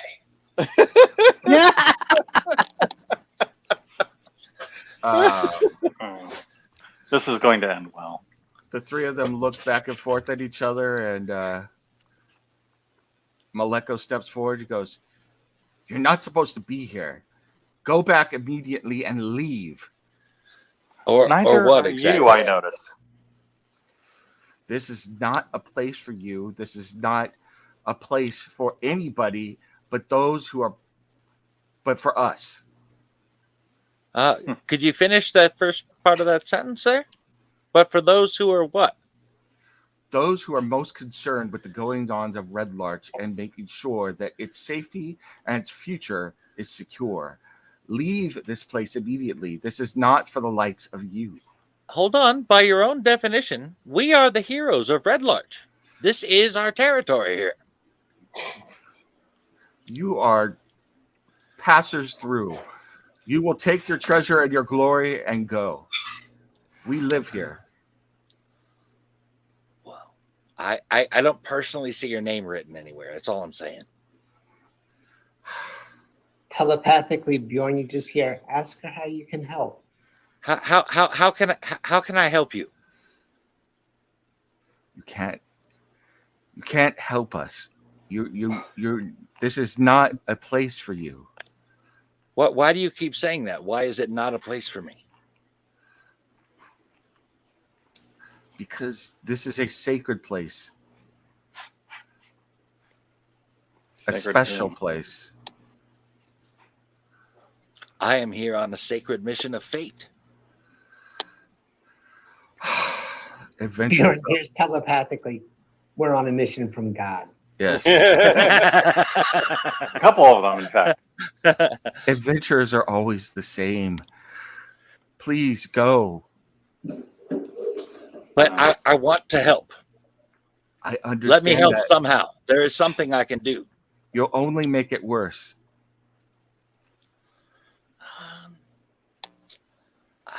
I'm going to say there's got to be something we can do. We are the heroes of Red Larch. You are here over the concern of Red Larch. There must be some way we can meet in the middle. The believers don't need your help. The believers. Interesting. Can you tell us about these believers? We are the believers, the elders of this town, those who will be here long after you're gone, those who found this sacred place, those who are even now moving to secure this town's future long after you have gone and left this place in order to seek your fortune elsewhere. I'm telling you right now, I'm going to come back here. This is the only place in this entire land I get free drinks. Bjorn This is hears not the last time you're going to see me. So I'm saying Bjorn- that right now. Bjorn hears telepathically, sacred to whom? Yeah. Who is this sacred to? It's unclear. This place was found years ago. We do not know who built it or why the things that happen here do, but its great portents, great prophecies are here. And I would like to ask you questions, if I might, and please. My friend's exuberance is. Could you speak up a little bit, Jeff? Oh, sorry. Still being dramatic. I mean, Did you- is anybody else having trouble hearing me? Is it just Mike? No, yeah, when you're trying to be dramatic, it is low for me. Okay. Just want to be sure. uh, You gonna say something new? no, I was gonna say, did you just emerge into the light, or have you been visible this No, whole time? I just stepped cautiously into the light. While you were talking, he stepped out in behind me there.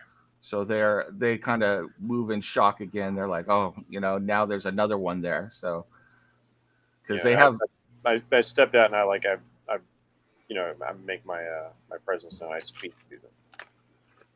because they haven't detected any of you guys. So unless you've made yourself known, they're not real good at this kind of stuff. So Yeah, I really don't want to attack them, but at the same time, I'm not trying to. I'm just like here to back up Bjorn. Plus, yeah, maybe be a little bit more diplomatic than our barbarian.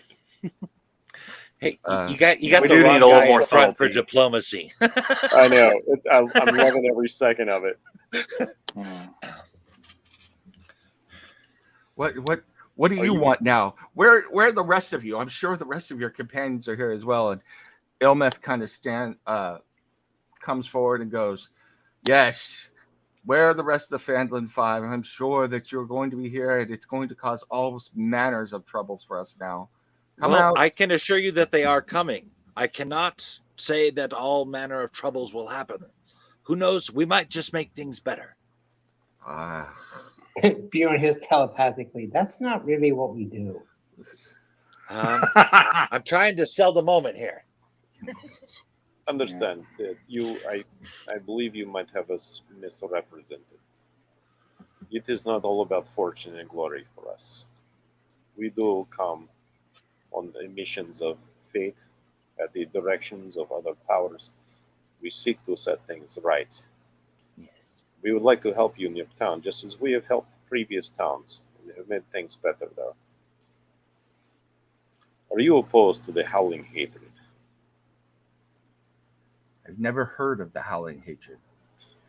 I had to ask because I find you beneath the ground, and there are elemental forces at play within the borders of your town, so it is important to know where you stand.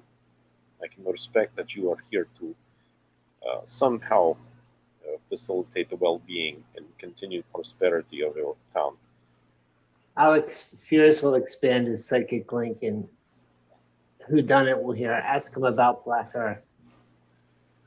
And I further wonder if you do not know this place you say is sacred, but you do not know who. Have you ever heard the words Black Earth? Of course we've heard Black Earth. Black Earth is common. We farm. We are a group of farmers around here. People farm all the time. I think perhaps you're smart enough to not play me like that. The Black Earth is an elemental force. Do you know of the Black Earth?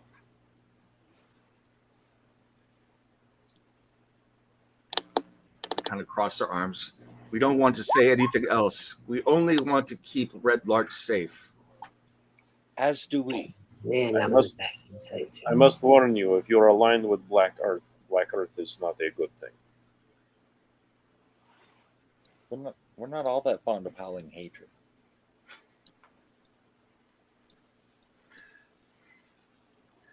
they kind of look at each other, and then the three of them take off running towards the north tunnel. Do you try and stop them? Please wait. Where are you going? Isn't that where we are? Old person. Yes. They're trying to move past you. Let me see what person. I cast light on the situation Okay. All right. and stand there blocking the where I'm at. Are they trying to run past us? Yes, they're trying to run. You're not getting through that tunnel with an elephant in there. Okay. That thing's only 5 feet wide. Here's what I'd like to do. This will be interesting to see how you rule on this. So you cast light, so there's your light. I cast light. You cast light. I will use mold earth to create a shallow berm that rises up. Say it's a 5-foot cube. So let's say just like a foot high across their path to potentially trip them. Yeah. Now I would be with the party because I was holding on to his tail. I just couldn't tell when anybody moved. Oh, okay. Yep. Yeah. Well, I'm just going to use my wand. Yep. I can only see me and who done it in the room. So they, as you cast hold person on them, they freeze in place, and then everything else is done as well. But they're sitting there kind of mid-run and tumble over, unable to move as they were running. But they continued moving forward, but now are unable to move their bodies at all. So, okay.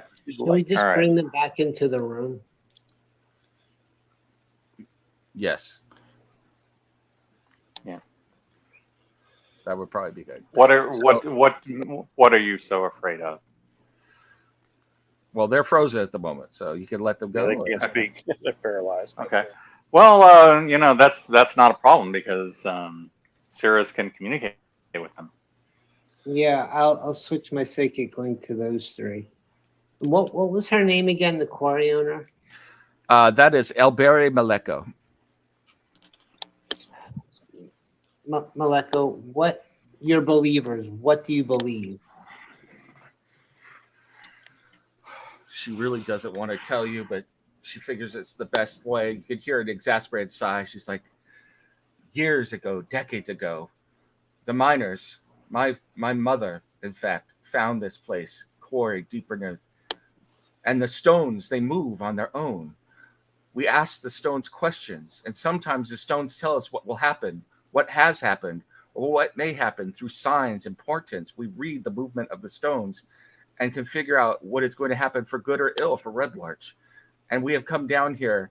We formed, those of us who try and steer the town and care about the town and have been here for years. And we meet every 10 days when the stone move and discuss the movement of the stones and what it means so that we can discuss the portents, the omens, and make decisions for how the town is going to function. And then there was a very nice young man who came in who told us about the worship of the Black Earth and how maybe the Black Earth was influencing this. And he comes sometimes to meet us here. But he has come more and more. There are more people that have emerged into our cavern, and things are getting out of hand. But he says he wants to help Red Larch and keep it safe from all the danger and everything else that is going on in the town. And we are willing to listen because all we care about is the good of our people. And Cirrus will speak out loud. The Black Earth is a murderous cult. He's just looking at all three of them. We've never seen anything like that. But the people who have come into our town, people who have come into, her eyes kind of dart back and forth. She goes, "You must protect us if I tell you this, but there are things, people further on. It's not what we bargained for. It's not what we asked for, but they want us to join them. They want to take over our tomb, our temple of moving stone here." If it makes you feel any better, I once chased off a white dragon. It doesn't make me feel better, but thank you. Yeah. I don't want to hurt these people, and I don't want, and I don't like what the sounds of what lies deeper into this complex. So They've clearly been led astray. And if Are you you think implying Yeah, I that think what so. lies beyond is greater than a white dragon? we will see. No, I've never seen a white dragon. if you're claiming these people are so helpful, why do you need protection from them? Because they say they'll keep us safe From what? from whatever is coming. But What is the price of this protection? for 10 days, we've been unable to move into our own temple of moving stone. We can't go past this place here. We know we've heard things going on beyond, but we don't know what is actually happening. It You is do a religion check. okay.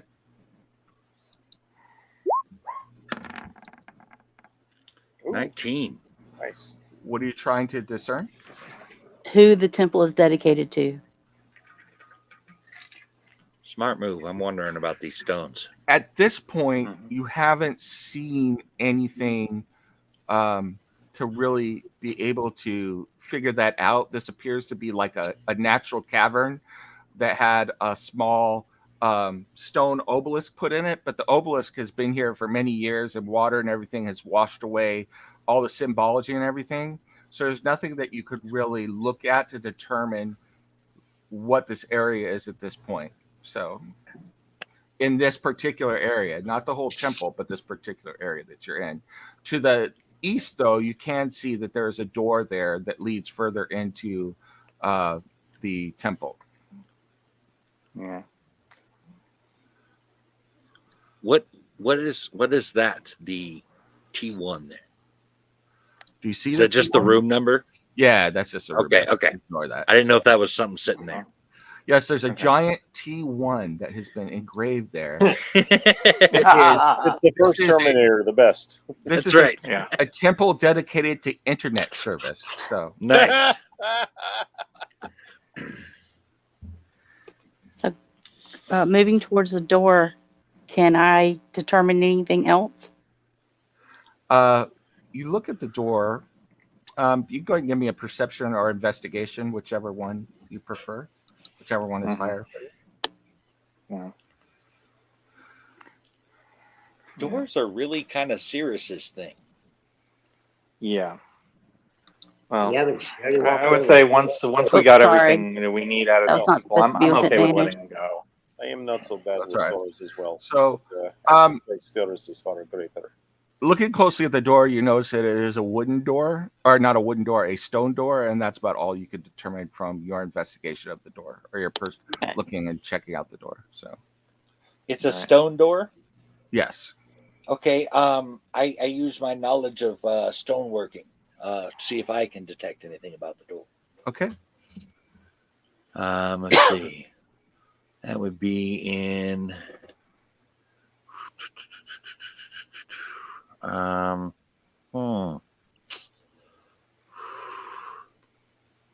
not seeing it. What do you want me to roll for that? Go ahead and roll D20 and add your this is invest. So add your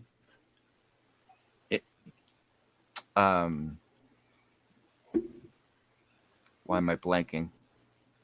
Your bonuses, your relevant bonuses. So. Oh, my proficiency bonus. Yes. Okay. So that gives me 10. Okay. It's a stone door. Yeah, it's a stone door. Looks clear. So yeah. No, it is a stone door. It appears to be well made, but that's about all you can determine after looking at it. So Let me take a look and see if it's trapped. okay. All right. Are we done with these people? Actually, I want them to tell us about this person who is making them promises. I want a description. Okay. All right. Let's get everything out we need out of them as soon as possible, and then just let them go. Okay. In order to assist Cyrus, given that this is a stone door, I would like to my wand / the all-purpose tool. I would like to use an action to shift it into stonemason tool mode. And I would also like to investigate this door using it because the tool gives me proficiency in any tool I shift it into. Oh, nice. Okay. It's a sweet magic item for an artificer. Well, they describe that the person they've been talking to is a man named Lyric. Lyric usually wears a stone mask on his face and dark robes. And he has a number of acolytes with him at any given time who also wear stone masks on occasion. Lyric himself is got fair blonde, dusty, sandy blonde hair and is of light skin as if he's been underground and not seen the sunlight for many, many days. Oops. Sorry, that was accidental. Okay.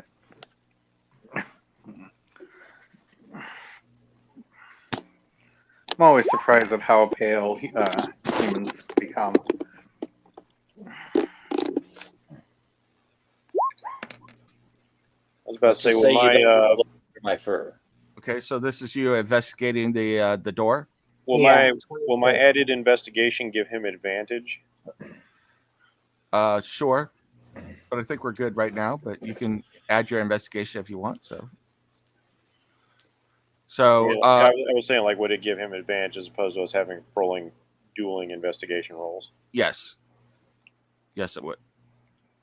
So, like, try and nuke that.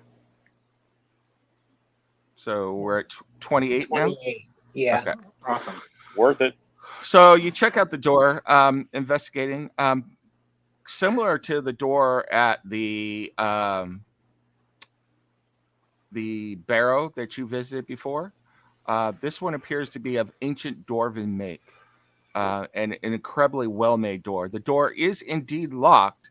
However, the door appears to have been locked from the outside, from your side, not the other side.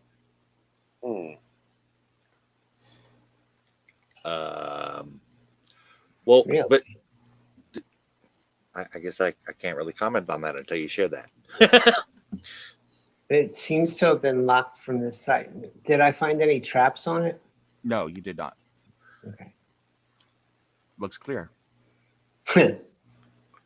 Well, that does fit what they were talking about. They said that they feared what was beyond, so that it would be locked from this side makes sense. Yes, that was usually the case when you want to keep something within, no? Mm-hmm. All right. By the way, it would seem that our mission lies beyond that door. I think so. All right. Well, it doesn't seem to be trapped, so let me see. All right. Oh, there you go. 27. 27. You to unlock it. Have quite a lot of experience with these kind of doors now, and you quickly unlock the door, and you hear the satisfying click, and you know that the lock has been disabled, and the door is able to be opened. And having seen these doors before, you even know the mechanism to press to open the door when you are ready to open it. So, should we search this room before we go on? Yeah, it might be a good idea. the three prisoners are still standing there. They're still held at the moment, wondering if you're going to let them go or what you're going to do. So, yeah, okay. Do we need anything else from these three? I don't know. I mean, no, but I'm worried about who they're going to run off and tell now. Yeah, that would I be a imagine the longer worthwhile we question let them to ask them, isn't it? The longer we hold them without their permission, the probably the worse it's going to be as far as what they will tell. Yeah, I don't want to hold them longer than we have to. I mean, I could have plenty of more charges if I need to hold them in more, but I would rather not have to do that. Yeah, I don't think they need to be held that long. The spell only lasts so long. Plus, the only other option is to bind them and leave them. I mean, we could stab them. Yes. No. Yeah, let's kill the helpless prisoners who have done nothing to us. No. I really like killing things, but even that crosses the line. That would be murder. Man, I say stab and y'all jump right to kill. It's true. What is the point of And then you try stab and to wound? I'm the one proposing murder. I didn't say a word about murder.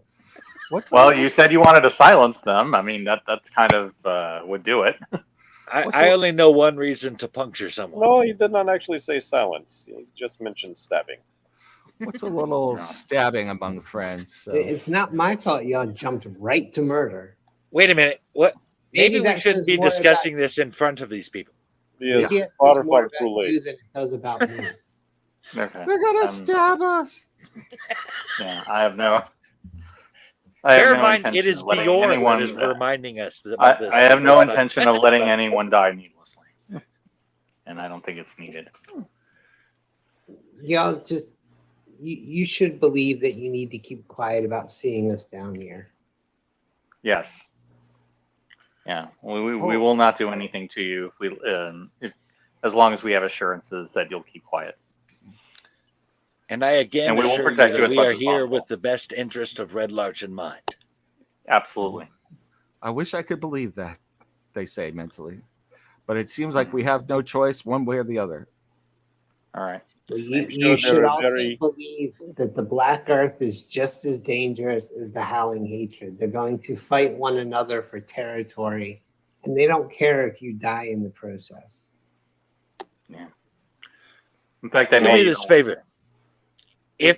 If we deal with what is beyond this door, and you no longer have need to fear, will you believe us then?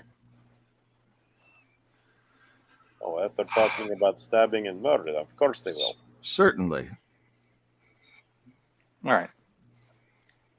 Give I us will this look at chance to them, prove ourselves. and as he says that, I will go up to them, look at them, and I will bow down to one knee, and I will say, I am charged by Sarah and Ray to protect those who cannot protect themselves. Mm-hmm. We are here to help you, not harm you. All right. Shit. Do we believe him? Yeah. They're like, looks clear. So, yes, they are assured mentally, and they kind of, you hear some. Can you clear your throat mentally? I guess you can. So there's one other thing then that we should tell you. We should tell you about Braylon. Braylon? Yes, Braylon. I think I know that name. I don't remember where. He's well. How can I put this? Braylon is well. He's the son of one of our members. That's all I'll say. But he disobeyed us, and he was locked up here for his own good as punishment because he didn't do what was best for Red Larch. But when the Black Earth took over this area of the temple, well, they took over where he was imprisoned for his punishment as well, and we haven't been able to see or hear Braylon in some time. All right. So we can look for him while we're down there. How long has he been missing? They kind of embarrassed to say. He's like, and then you hear a rough male voice say, my son has been missing for 18 days. Yeah, that is not good. But we will look nonetheless. Or if nothing else, we can tell you of his fate. We can at least do that. Or actually, he says Rothar's son has been missing for 18 days. Rothar, okay. Dwarf, I would assume. You're not sure which one of the men said that, but one of the men's voices says that. Okay, I don't think it matters. And yet y'all were still willing to go along with it. All right. And I think we can let them go. Okay, yeah, I dropped the spell. Yeah, go in peace.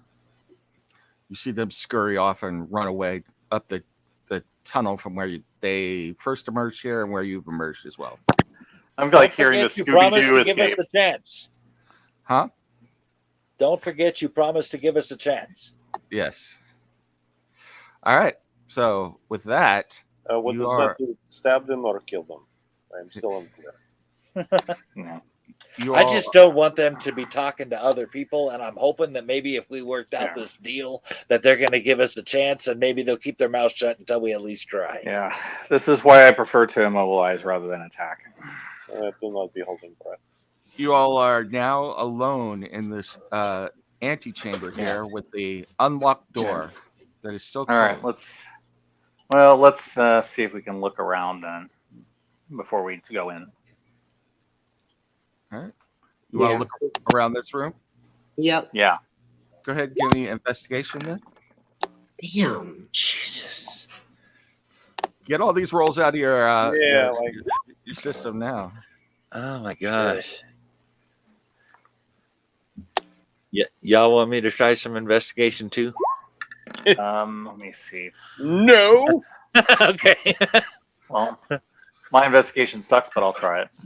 I will just stand here and look pretty with my axe. You guys look all around. You investigate thoroughly. You don't find anything in this room. It is very much what it appears to be, which is a natural earth antechamber, which had an obelisk here, which has been worn down. But other than that, there really is nothing here. All right.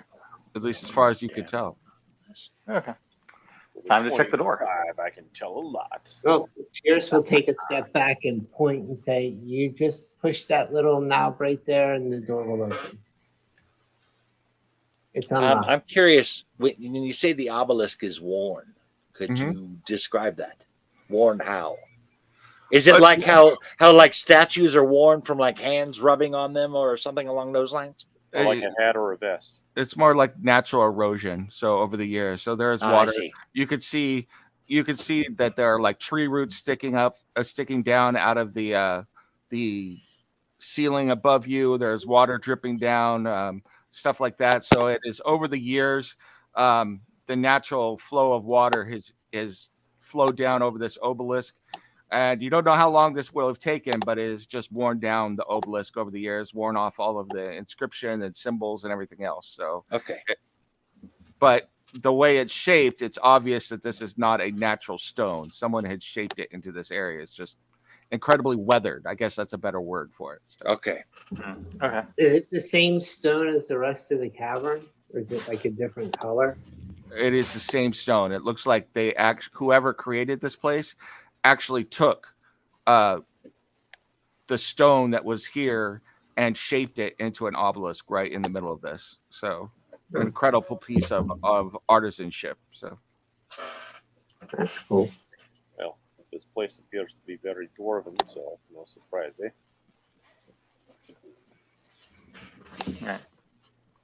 All right. I guess we open the door. Sure. Bjorn, you still go first. I will let you guys take the lead on what you want to do. So whoever wants to open the door, just press on it, press open door, and move through. So, all right, I will take the lead. All right. If only we had a thief with a mage hand who could open it at a distance. Hey, good point. Sirius will use his mage hand and push on the thing to open it. All right, there you go. Door's open. You should be able to see past now, right? Can you see? Nope. Let me move it up I'm not here. in the right position. I can't get past it. Do I need to click on it? What did they do? I can't go in. Hold on. Yeah, same. I'm curious if Wizards of the Coast, yes. Wizards of the Coast did their thing again. Hold on. Boom. There we go. Very good. Would you How do we want to do this? So now I will put this open door back here, and it will not block your line because Wizards of the Coast did that. So, do you want to just maintain the same order? Yep. I'm just kind of walking through slowly, waiting for people to come up from behind me. All right. Okay, there appears to be What do we got here in front of me? It looks like we got a couple things in the way of the walkway here. Okay, so you walk in. So 60 feet beyond the stone door, the tunnel levels out. You see 2 stone reliefs of stern dwarves in chainmail carrying battle axes. The chainmail, each piece of chainmail has a badge on it, a symbol of some sort. They're both carrying battle axes and they face each other across the tunnel. The carvings stand out from the passage walls and they have gaps around them, so they could be doors. The passage also continues past them to the east. Do we need to move those out of the way then? I was going to say, do any of us recognize the symbols? You can go ahead and give me a religion check if you have religion to recognize the symbols. I definitely do have religion. I do as well. Okay. Yeah. I can help her, give her advantage. All right. Actually got decent. Okay. All right. Yeah. Oh, nice. That worked out. Yeah. Sweet. So you go She's ahead our cleric. and you see that these are the symbols of Morden. Ah, the Soul Definitely Forger dwarven once that. more. Yeah. Yeah. It does seem like much of what we're dealing with is connected to dwarven ruins. Perhaps the Black Earth has been making use of these. It seems like everyone is making use of old dwarven places we find of late. Well, their craftsmanship is legendary, and would not be surprised if that was a factor. So as you look more closely at the doors, you see that it's not too hard to see. All of you are now familiar with this. You see similar panels or buttons here that you could press to open small parts of these statues and move past them so that they swing up, and you could go either to the north or south, or you could continue on down the tunnel to the east. Okay. I'm going to move back a little bit as puzzles are not my thing. Yeah. Yeah, I think we'll let Cirrus and Whodunit have their fun with this. If you need it broken, you let me know. Yeah. Let's check stuff for traps. Okay. Always a good idea.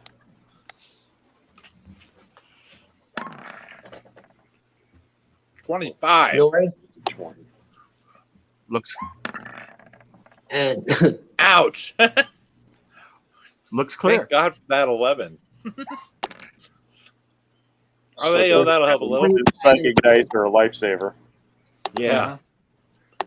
Still looks clear. all right. What do y'all think? Let's we can I see think what's that behind you were the the one doors. that figured this out so well before.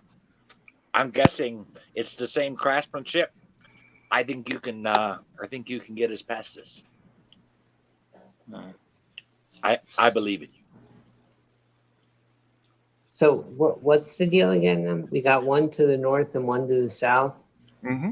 And then the hallway in front of us. So And then Choice you is said there's up, down, or the right. mural or whatever on the wall that we did with the things to push and stuff, right? Well, no, the actual the statues. There are small cracks around there. The statues that show that there are places to go to the north and south.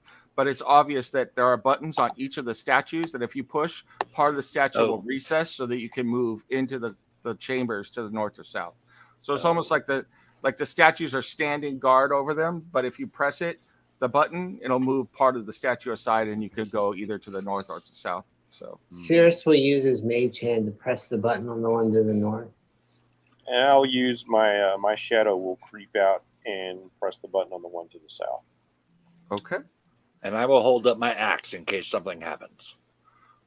Both of you press, and the two parts of two of the statues, the legs actually move aside so that the stone statue itself takes a different stance, revealing an opening that will allow you to squeeze past it. It's a little tight for those of you, especially Boja, who are larger than a dwarf, but you will be able to move into the tunnels either to the north or south if you choose to do so. You guys want to My try? father's people were very thorough. Or You you want to try north? Mm-hmm. North sounds good. North sounds Yeah. good. Yeah, one Yeah, I'm direction good is with good as other, eh? Yeah, maybe we just don't know. Hold on. Let me get out there in front of you. Yeah. All right, I'll get it. I'll move a little bit. Oh, it's not what I wanted to do. Okay. All right. So you're gonna go to the north. Yep. Oh, okay, I see you now. All right. Hold on for a second. There we go. Ah, bless Oh, it. good. Roll 20 keeps freezing up onto me tonight. Hmm. All right. Oh, I see something. I'm gonna Okay. stop. All right. All right. Let me go ahead and.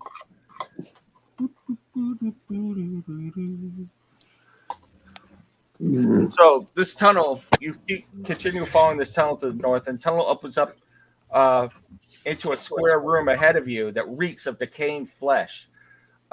You can see that there are 3 human corpses in the middle of the square room that you could see in front of you if you've moved that far. Hold on a second. No, I stopped at the bend because I could see something at the end of the hallway. Okay. Well, you can smell then. You can smell the reek of human corpses. And at the end of this tunnel, you see a giant rat look back at you with glowing red eyes. Oh, that's lovely. And it squeaks and disappears out of your line of sight. Oh, I didn't mean to do that. I just drew on the... Was the rat missing a finger? Yes. Okay. So this... It's Peter Pettigrew. Squeaks and runs away. Okay. I'm going to follow the rat. It has Bjorn, friends. what was that squeaking? I heard a rat. Oh, I saw him. He ran away. You dirty rat. I have a feeling he it might killed be my an brother. ROUS. Rat of unusual. rodents of unusual size? I don't seriously believe they exist. All right. Only in the fire swamps. Do you continue moving forward? Yes. Okay, go ahead. Yeah, I guess we and should. show me where you moved to. Where you Okay. all moved to. I stopped right here because I see a whole bunch more people. All right.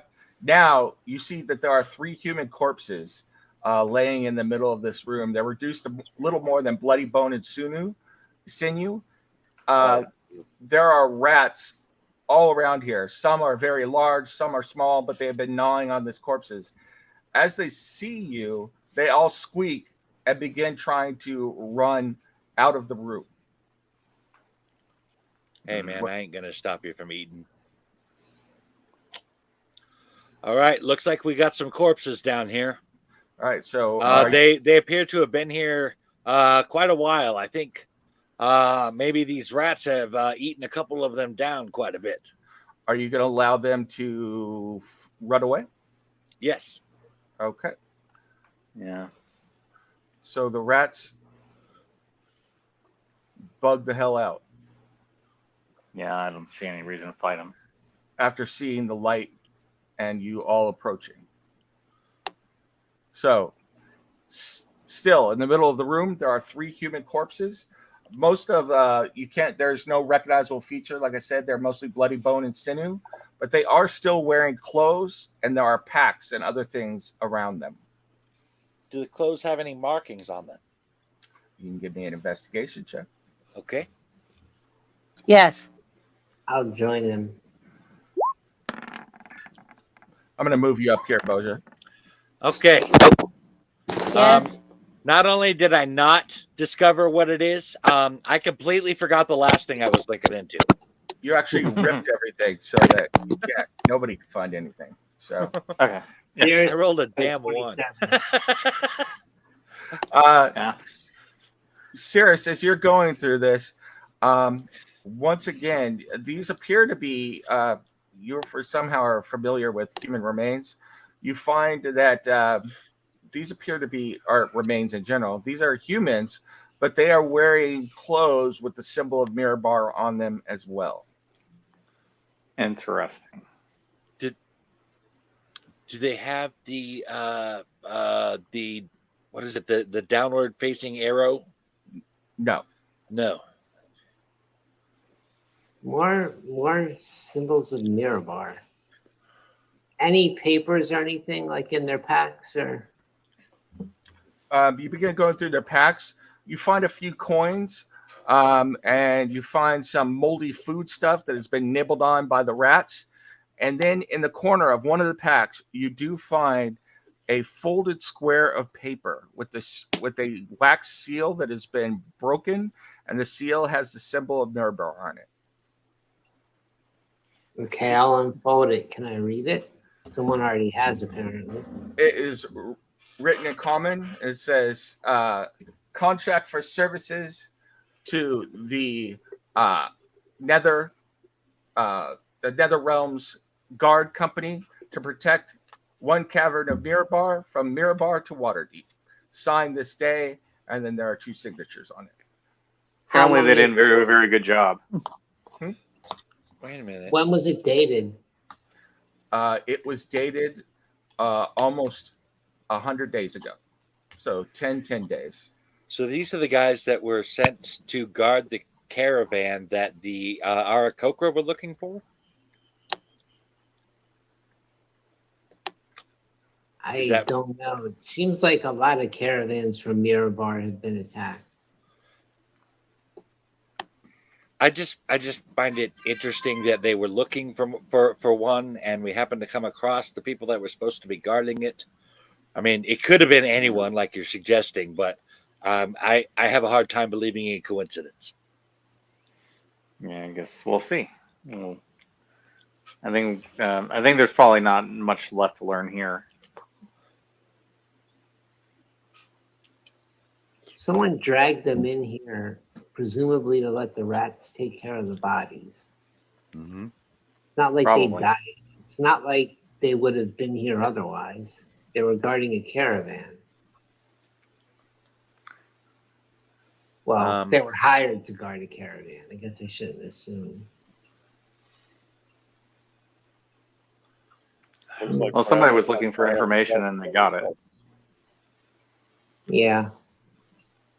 Let's move I wouldn't be on. surprised if they tortured these people before killing them.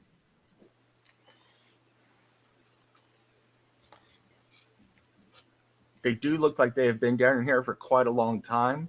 But your investigation at the moment, you're not really able to determine their cause of death. Too much damage has been done from the rats feeding on them. Yeah. All right. They look like I'm guessing whoever killed them, we're going to find them lurking later in this hall. Okay. All right. Should we continue? I will move forward. Okay. I am now in the next small square room. Go ahead, and when you get there, go ahead and stop there. So I stopped. As you walk, You mean in the hallway or just outside, or in the room? In that room. So, okay. You continue along the tunnel and it opens into a square room. In the center of this room, there you see a black rock about a foot across, and a foot high, and a foot wide, and it is hovering 3 feet from the floor. Oh, well, that can't be great. Okay. I guess I do my shika shika with my wand of detect magic. Yeah, and I will get the hell out of the way. It is floating. Do you really need to detect magic? It does radiate magic, and it radiates magic of the transmutation school. Oh, okay. This is transmutative magic. Yeah. Pardon my barbarian ignorance. What is that? It's magic that transforms things. Is that the kind of magic that you see when Whodunit does his moldy earth thing? Yeah, I believe so. Type of that, yes. Yeah. The changing of one form to another. Does this suggest then that this floating rock used to be maybe a person? Actually, when you cast detect magic, it's not so much the rock that floats. There is an area around the rock, but it is much larger than the rock. It appears to be 10 feet wide, emanating out from the center of where the rock is, and shaped in a cylinder going from floor to ceiling. Yeah, I point to the cylinder and say apparently the magic is flowing through these points here. It may not necessarily be the rock that is the source of it. It could simply be the magic around it. Sears will use his mage hand and see if he can push the floaty rock. You are able to push the rock, and it continues to flow. And then when it gets outside of the cylinder, or where Eleuthera said the cylinder was, it falls to the ground with a large thump. Anti-gravity spell of some sort. Are there just like loose rocks in here?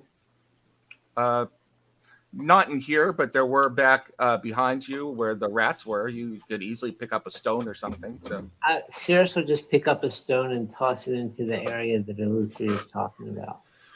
You toss a stone in and it begins to arc, and then when it hits the part where she said the cylinder, it ceases. And you threw it so that it would stop inside the cylinder area, and it kind of just floats there, hovering in midair. Yeah, it seems to be some sort of levitate system. Is there anything on the ceiling, or? Not that you could see. Okay. But there is a ceiling? Mm-hmm. No. Cirrus is going to walk into the cylinder. Oh. Okay. Your how much do you weigh with all of your equipment right now? Just a guess. Bjorn is like picking his mouth up off the floor. With all of his equipment, I don't actually have his weight. With his equipment, just under 200 pounds. Okay. Cirrus, you step to the middle of the room. So go ahead and put your figure there. And as you step foot into the cylinder, you float up and then are suspended in the middle of the room, floating. Neat. Okay. How high off the ground is he? You are absolutely right in the middle of the room. So, What is it? What does it feel like to be in there? It feels floaty. Believe it or not, I'm walking on air. Is this one of those we all float down here things? Yes. Well, Yes, we do all float down here. Yeah, No, question you feel weightless. You're not quite sure what this was intended for, but it's obvious that you know anything in this area, it just kind of sits there and floats. Can I somersault while I'm floating? Can I roll? What was that, Cirrus? Can I roll forward and like do a flip while I'm floating? Sure. Neat. What I'm curious about is why that rock was floating. Yeah. I mean, what is it about that rock that made it like decide to put it in there? Maybe they were doing it to keep the believers believing. Well, remember she said they would come down here and something about the floaty rock would tell them if good or bad things would happen to the town. Wait, then again, they never came back here. Nope. No, they never did. Well, I will say would be a black rock. They said that the villagers, the believers, the elders of the village have been coming down to this whole temple for 40 or 50 years. It's only recently, once Black Earth moved in, that they took over this area and they've been unable to get back here. So can I do a check on the rock itself to see if there is anything particularly interesting about it that maybe my knowledge of stonework might reveal? Sure. Go ahead and give me your just roll D20 at your proficiency. I will give you advantage because I still have the stonemason's tools up. Yeah. Okay. And then Jesus, a 3 was the higher roll. Yeah. So 8 on that one, I guess. You got a rock. So I got a rock. Okay. Yeah. Oh, the 27 wasn't you? No, that was Cirrus before. Yeah, I got a 3 and then a 1.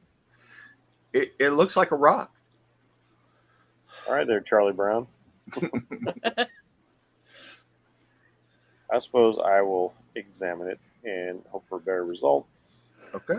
Let's go ahead and lucky myself. That's a good one. And you roll investigation check too? Yeah. All right. Why didn't you roll? Just click. Morden says no. All right, you got a 20? Yeah. 16 plus 4, yeah, so 20. As you examine the stone, it appears to be completely nondescript. However, etched into the stone, also worn through the ages, through time, you do see a faint symbol of Morden on the stone. However, you got a 20? Yeah. Something is odd about the stone, but you're not sure what.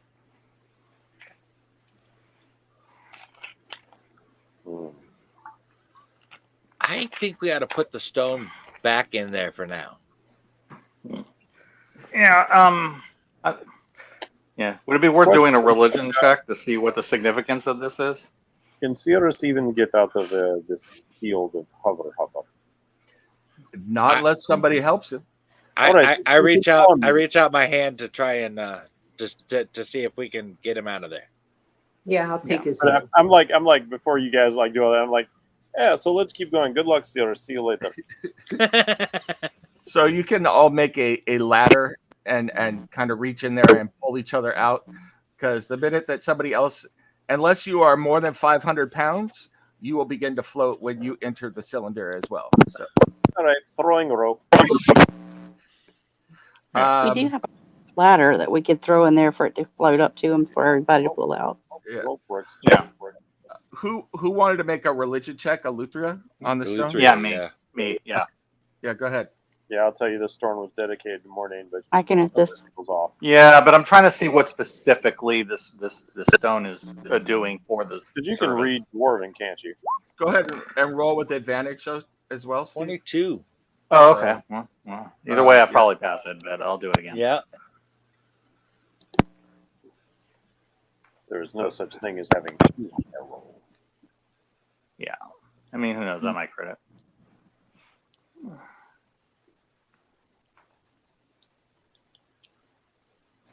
Are you going to roll?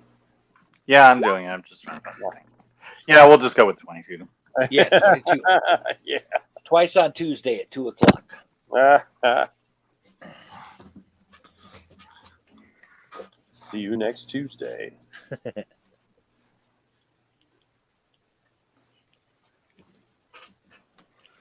Or wait, was the John Landis thing? See you I'm next Tuesday? whispering something to you right now, Steve. Hold on. Okay, no problem. There, you should get that. All right. I wasn't trying to spell the naughty word. All right. Oh, where it is? Oh, I see.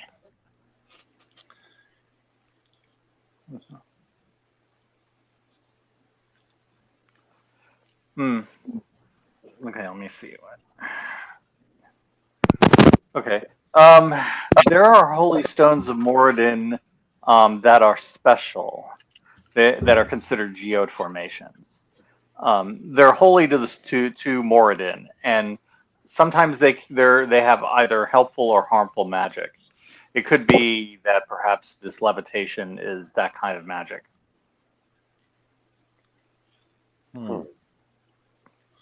The I will say, levitation. Steve, in order to release the magic, you know that you would have to break open the stone. Yeah, we'd have to break open the stone in order to get to it. Do we want to do that? To get to what? What would that do? Well, there is magic within the stone itself, but we would have to open it. But I don't know what it is, or what the consequence would be, or if it would be harmful or helpful. I can try to use my mason's tools to maybe carefully crack it open as opposed to like obliterating it or something. Yeah, I don't know. If that would make a difference. Yeah, I don't know. I will tell you, Steve, that you can tell Bjorn that it doesn't matter if you throw it on the ground and break it or crack it open. Once that the geode is open, whatever is stored in there, if anything is stored in there, will be released. So, Yeah, the slightest attempt to open it will release it. So I think we should be either very careful or maybe not mess with it.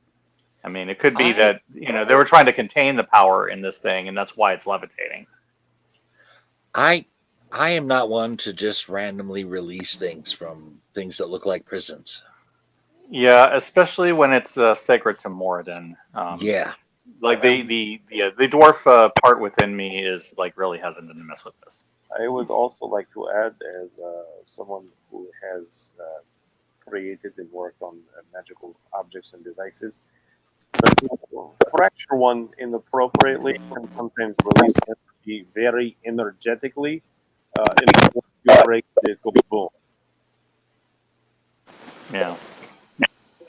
Is the rock stone sacred to Morden, or is the You thing... sound like you're kind of far away from the mic. Yeah, Sorry. Yeah. Is the stone sacred to Morden, or is what it's inside it sacred to Morden? I think it's the stone, but I could be. But that's my understanding of it. Without having to whisper it to you, I'll say that the way that you know that this magic works is, for instance, in your father's, when you were brought up, around the people. Somebody is rubbing on their mic. I think somebody keeps breaking up. I think it's a tech issue. Something's I going on. I muted mine and it kept happening, so I don't think it's mine. No. That there was a temple of Morden near where you grew up, and that there were 4 stones at the corners there, and these stones were actual like sentinels, and so the guardians of the temple, if they were under attack, would smash these stones, and it would create a wall of force. That was one of particular use of this type of stone. So. Yeah, I don't think we should do this. It's a defense. It's probably a defense mechanism. I have seen such things in my time in Mithril Hall. My feeling is that if we were to smash it and release it, it would unleash whatever defenses are placed in the temple itself. That's probably the reason why they've been left alone. Who done it? Did you say there was something? Did you say there was something weird about the symbol of Morden on it? I just kind of wanted to understand, like, what was the significance of the stone that it was placed in levitation. It seems like that's probably it. That this is a sentinel stone of some kind left by the dwarves that built the place. And who done it when he did his investigation saw the stone, but one of the things that it's been known to release is a wall of force. And yeah, that's not something that I would want to unleash. There was a cleverly hidden like symbol of Morden on it, but that was about all you could see. So, yeah, I would. Let's not mess with this. I think Jeff is away from his mic right now. So he is. He is. He's getting ready to get back on. Okay, no problem. Sounds good. Yeah. Okay. Should we put it back in the 40 cylinder? I'm I think for so. the putting it back where we found it. I am absolutely for that. There may be more of these, so we'll have to be on the lookout. Okay. So you guys are in the middle of this room, and you are able to put the stone back, and it resumes floating there. And now you notice that you can either go back the way you came, or that there is another opening to the south out of this room that you can follow. I had to go to the little bunny's room. Okay, that's good. I say we keep moving forward. We will give the little bunny a gold star for being a good boy. Yes. Wait, getting a gold star for peeing, that's... Yeah. Hey, You know, be jealous because I am deserving. Yes. Don't be jealous. Don't be jealous of his boogie. So. All right. So let's see if we can find a way to cross to the other side without going through the cylinder. I was commenting on the similarity in the color, but okay. Well, I mean, we can just walk around it. Yeah, you're able to walk around it, no problem, and you know the area. And even if you stray into it, one of your companions can pull you out. So, or somebody like whodunit could push one of his companions into it and giggle at them before pulling them back out. So, Yeah. So many. And one of his familiars can fly. So yeah, yes. So, go ahead and tell me where you're going. So, All right, I'm going to keep moving down this hallway, okay. All right. and hopefully everybody's going to be following me. Yep. yeah. Nope, I'm leaving Cirrus in the magical field, and you on your own. It's going to be exciting. So you follow along and you see another door at the end of this chamber. All right, I stop. I say, Cirrus, looks like you're up.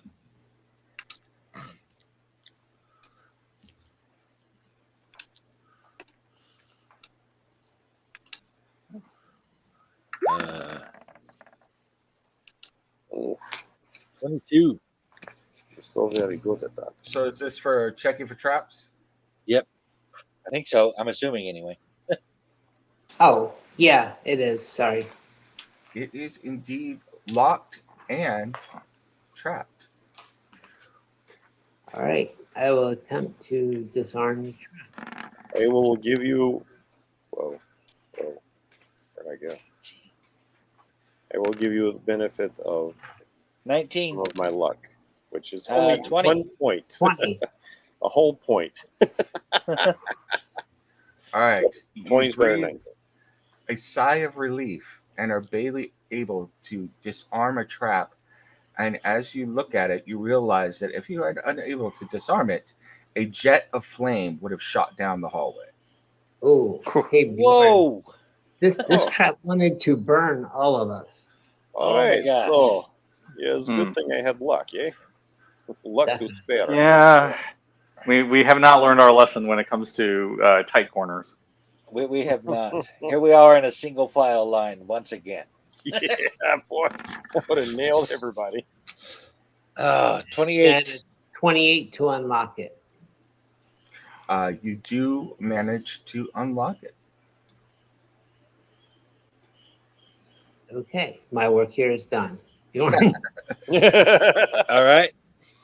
And well, I'm trying to go in. It's not letting me go in. Hold on, I gotta unlock it myself. Okay. So you open it. and go Holy in. shit! I stopped right in my tracks. Yeah, well, we will all roll initiative, but they get a surprise round. So Okay. roll initiative. All right. Because they heard a certain barbarian yell out, "Cirrus, it's your turn." So, I'm sure my holy shit didn't help either. yeah. I gotta re-roll that. Oh, hold on. I gotta clear the damn. Oh, I rolled the wrong one. Damn it. Oh, the initiative tracker. Yeah, I gotta clear. it. 22. Awesome. Remove all turns. All right, go ahead and roll again, and then I will put your initiative on there if it's something different. So, All right. 19. Sounds good. You can leave mine. okay. Yeah, It we'll was see what it 13. says. I'll try it, but I think it's fine. Yeah, we're just gonna go with 22. You were 22. Yep. All right, Bjorn, what were you? 19. All right, Boja, is 11 okay, or do you need me to? 11's okay. Okay, Jeff, go ahead and roll Uh, initiative when you get a chance. I did roll it. Okay, what was your initiative? Or just roll again, and I'll change it if it's lower. Oh shit! Jeff got a 4. Yeah, go ahead and roll again. Sometimes it's okay to be last, especially when you're the magic caster. Yeah. 18. Also good. All right. Why didn't it add you? Or am I frozen up again? Oh, I know what's the problem. No, I don't see it. I didn't click on my guy. That was the Okay. problem. Yeah, click on your guy and then roll again. This time it will work. And he got an 18 again. So 21 this time. And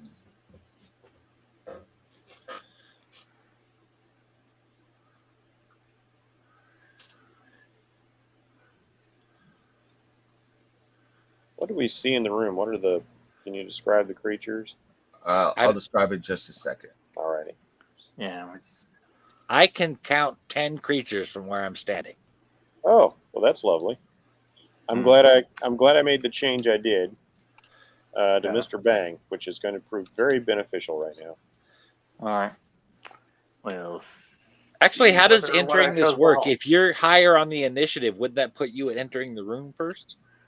I don't Well, have to enter first, but I get They to get a surprise round though, don't they? this is going to be a surprise round first. So Okay. they're going to go first. So Yeah.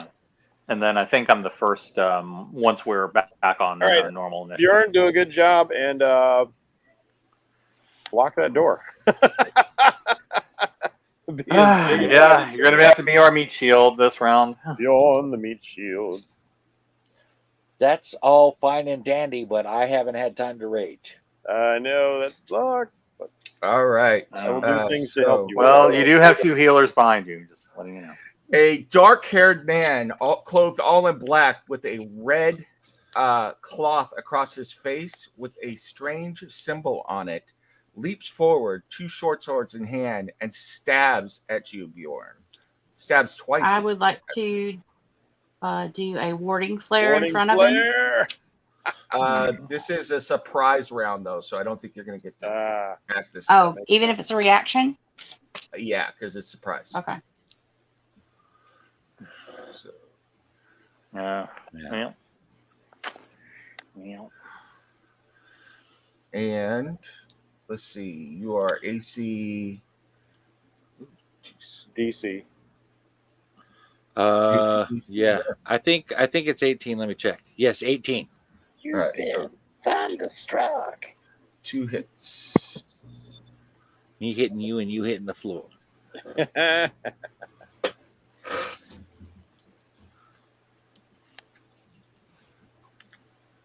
You take a grand total of 45 points of damage. Holy shit.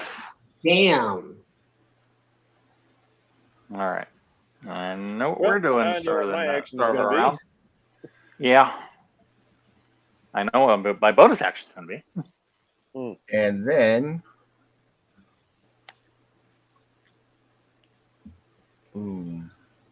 Do we just see him get stabbed? Is that it? Yeah, I you sure see did. it. I'm right behind him. You see this dark-haired figure leap out and stab 2 short swords coated with green venom into his chest, and Bjorn groans in pain and kind of crumbles, hurting. I mean, he was hurt incredibly badly all at one go. Sirius, I think we have one of yours. And then, Man. That was almost half my life in a single hit. Yeah. Oh no. 1, 2, 3, 4, 5, 6, 7, 10 crossbows all level themselves at Bjorn and fire at the same time. Oh, wait a minute. I gotta change this. I thought I had changed these guys before. Let me change this. Oh boy, oh boy, oh boy. This is not good. You guys might need to find another tank for this one.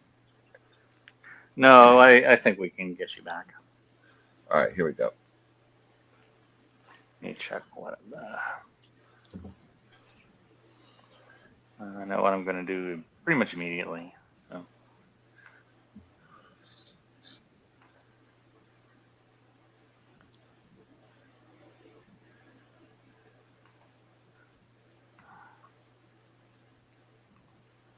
That was a lot of rolls. Yeah. Okay. Yeah, it's not going to be a lot, but it'll be something. Yeah. I can do more. Yep. And so can Boja. I'm just not sure how good it is on action economy. It's a new day. I can use that chalice again, so that'll help. Yep. Yep. Right. 5 crossbow bolts hit you for another 35 points of damage. Yowza. We've Yeah. got So nobody else to shoot except Bjorn. He's right there. So you are down to 16 points. Yep. From Okay. 96 in 2 hits. Oh. And so now we go to the top of the turn. Who done it? Well, technically, 7 hits. Yeah. I'm at 22, so I think I should be at the top. Why didn't I gotta change your thing? 22. Yeah. Let me reorder real quick to make sure I got it. All right, there we go. There we go. Lutria, you're up. All right. Healing word on Bjorn. Bonus action. Okay. All right. So that's so let me see. How does that work? 1d4 plus what?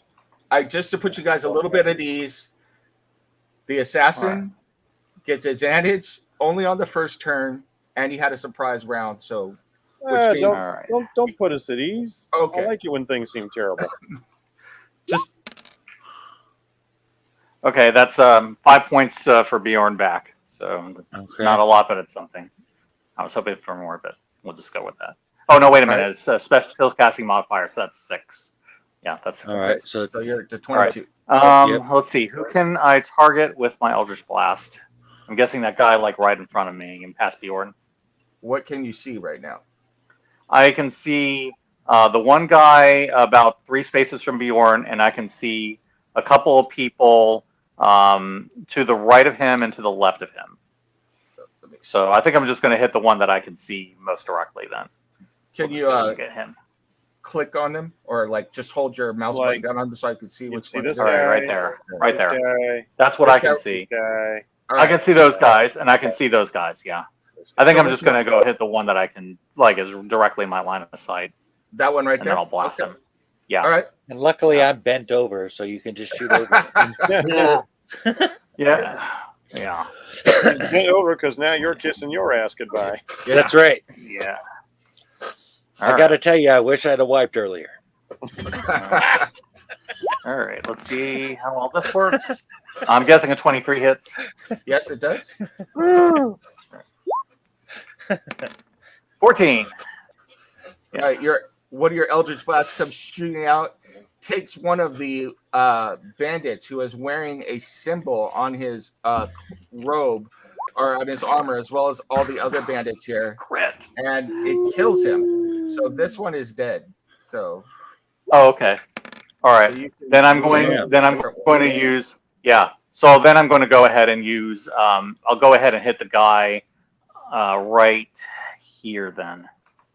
Oh, come on. Oh, hold on. I have to hold it. Like, Okay. yeah, that guy. All right. So that's where my crit's going to hit, and that's 11 points damage. Yeah, same thing. So 2 Eldritch Blasts come shooting out from Eludra. Hang on, time out. Yep. Don't you have Agonizing Blast? I do. So 11 plus your modifier twice, or your modifier. Okay. Okay. Yeah. So all right. Well, either way, 2 Eldritch Blasts come shooting out. All right. If he's dead, then it doesn't matter. Yeah. Take 2 of these guys in the chest, killing them, and throwing them to the floor. Their chests smoking. All right. They fall to the ground dead. All and right. They are. I'm going to withdraw down here for now, just in case some people decide to shoot some more crossbows at me. Okay. Who done it? And that'll give room for who done it. All right. I feel like I need to heal Bjorn first of all. The most important thing. Yeah. Yeah. All right. 5 points ain't going to do it. I will activate the chalice. Sorry. And Mr. Simeon will take the chalice to Bjorn. So that hopefully on his next turn, he can drink it and get some healing going. All right. So that is my personal action. However, I'm good at drinking things. Since Mr. Bang is riding on Bjorn's shoulder for a change, Mr. Bang, today you are Mr. Burn, no? Show them what that means. And the newly named Mr. Burn will shoot a 15-foot cone of fire, which should catch this guy, and this guy. Nice. Yeah, with Mr. Byrne, I'm just kind of like imagining him rubbing his palms together. Yes, excellent. By the way, So they will need to make a dexterity saving throw. this is the symbol that all of these guys are wearing. Okay. Oh, Okay. That's kind of the Black Earth, opposite of okay. the other one. Very cool. That's a very pointy butt. Yes, it is. Yes, it is. All right, so go ahead and give me a roll. All right, so let's see. They need to make a dexterity saving throw while I roll the damage. Which guys are you catching again? 3 of them? It's a 15-foot cone, so this guy, all 3 of these guys 1. in this line right here. So 1, 2, 3, right here. Yeah. Okay. Does Mr. Bang have to go down there to do that, or it just happens? No, 15-foot cone. But does it originate out from Mr. Bang? Or? It originates from him, and he is riding on Bjorn's shoulder. Okay. Okay. Remember, I gave him to Bjorn earlier. Sure. So we need dexterity saves for these. Dexterity guys. saves. Meanwhile, let us get the damage. So going across the top. Drop and boom. Saves. Yeah. 1 dexterity Will save. be 2 dexterity saves. all right. Damn. So Dexterity saves. 16 on a fail, 8 on a success. What's a DC? Oh, the DC will be my DC, which will be what is my DC? 17, 16, 15. 15. All right. 2 fail, 1 makes it. So All right. how much damage? We're looking at 8 for 16 for the max. 16 max, 8 for the guys who passes it. Correct. So the guys on either end are incinerated. They fall to the ground. Their bodies kind of shriveling up. They're going into the fetal position as they die from fire. The middle one is burned very badly, but is still able to fight at the moment. All right. Do I have bonus actions I can take? I do not think so. So with that in mind, I will be I'll be smart about things. I will also play peekaboo by retreating around the corner. Okay. So next is going to be Bjorn. Bjorn, you are given the chalice. So you are holding the chalice, which you could drink if you wish. It has been activated. Or you can do a whole host of other things. So I'm going to drink the chalice. okay. So it is, what is it? 8d4 plus 8. So 8d4 plus 8. Yes, superior. The cup of life. Plus 8. Okay. Advanced dice roller. We'll run 8d4 plus 8. Roll. Come on, baby. Come on, See big all money. fours. Big money, big Fours money, big across the money. board. Those are 8d8. Woo! Oh, I was like, that was exciting. You roll d8. That was nice. I thought that's what you said. 8d4. Oh, okay. I'm sorry. I misheard that. No, you didn't. You were trying to get one past the old DM. That's all right. I know how it is. All right. Let's try that again. All right. All right. 28. That's still good. Yeah. So Not that too puts you up to 50. 50? All right. Yep. Okay. Yeah. That puts me up to 72. That's much better. No, it puts you up to 50. So 28 Oh, plus 22 is 50. So you're at 50 hit points now. You So- might Okay. want to rage. yeah. I'm gonna do that. I have action surge, so I haven't used up. Oh, anything yes. I can. Yes, that's right. Okay. Yes. So I'm gonna go ahead and rage then, Okay. and we are going to. I love that. Mr. Who movie. do you want to kill? We are going to reckless attack that guy right diagonally to my southeast Why? Just because he hit you? because he happens to be the closest. Oh. Okay. Oh, Aw, What'd you get? 13. 13. He dodges aside nimbly, laughing at you as he does so. All right, now I'm pissed. Not only are we doing the reckless attack, but I'm doing -5 because I'm extra angry now. 18. Hey, yeah, that's That still is good. a hit. Yes. All right, so that is 11 plus 2 is 13. Nice. And Well, is 3. So how much? Total? 23 points. Well, he's no longer laughing. So you hit it with your great axe and take a large chunk out of his leg, and he kind of like snarls at you and goes, "That's it. You'll die whispering the name of Black Earth." You don't. I might, You but laugh. you ain't laughing. Was that the guy just below Bjorn? Mhm. Yeah, right to my Yep. right to my right. Okay. Yep. So let's see. So This guy. you've drunk the potion, raged, and attacked. Is that it for your turn? I'm going to go ahead and get out of the way here so that I'm not blocking take some this movement. way. So where are Let's you gonna see. go? How about? Man, it's hard to move in there without flanking myself. Mm. Mm-hmm. Plus, if you move Um, out of his threatening square, it'll be attack opportunity from him. So. Yeah. Yeah. Okay, I'm gonna try this. I guess this way I'm out of the way, and I haven't left his threatening square. Correct. Okay. Yeah. And you can't leave yours either without provoking an attack of opportunity. But Right. I will say you are being flanked there. So. Yeah, It you works are. diagonally too. Yep. Yep. Yeah, there's Okay. dude on either side of you. Well, then there isn't Yeah. anywhere I can move where that's not happening. I guess I can move right here. That would provoke an attack of Attack opportunity. of opportunity. So yeah, it's basically what's So basically, I got to stand here and make it so nobody else can come in the room. or Yeah. take Yeah. attack. You know, it's your whatever. We your choice. can come in the room Yeah. because you can move through an ally's space, but you can't move Oh, through okay. an enemy space. I was only moving because I thought I was blocking the way.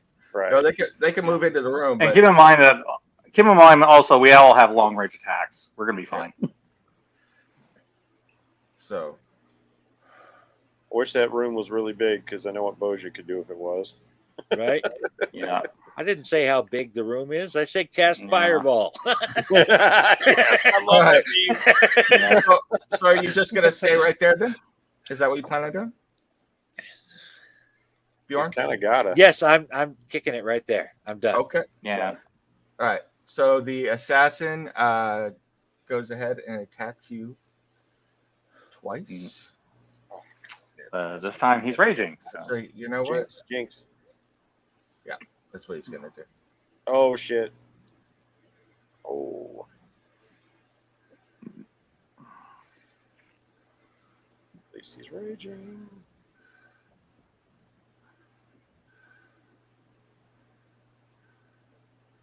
Let's see what he got.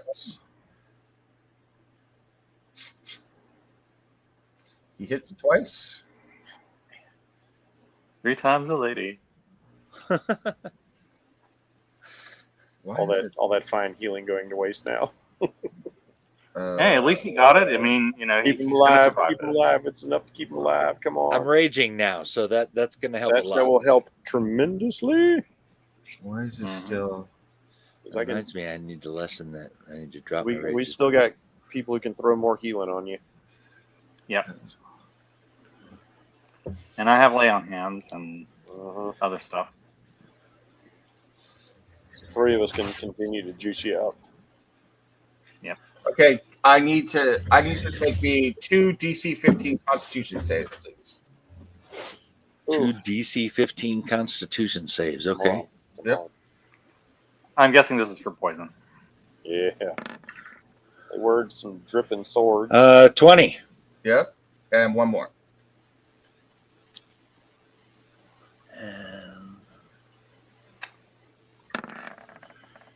and 12. Ooh, Okay. not so good. You are going to take. But it was 12 with a grimace. Bjorn grunt. Two That's more. right. He stabs you twice more with short swords coated with poison, and you take 45 points of damage, halved. So 22. So 22. Yep. And I'm poisoned. Mm-hmm. Okay. Yeah. We can heal that. That's okay. So you are at disadvantage. 28. 28 and poisoned. And then poisoned. Where do I put that at? There's a thing I can mark poison somewhere, isn't there? yeah, there should be. I could do it for you. Let me see. if I Okay. can. And then he's no, that would have provoked attack opportunity. That'd be stupid. He stays right there. Yeah, he didn't want none of that. So that means it is Cirrus's turn. Can I attack him from here? Can you see him? Kinda. If you can see any part of his token, then yes, you can. See just a sliver of him. Yeah, I That's all can he see needs. his token. Just a bit off the flank. All right, Cirrus, show him what some sneak attack 19. is all about. Yeah, show him what a real rogue is. That is a hit. Yes. So 10. I don't see where it allows you to mark poison. Right Okay.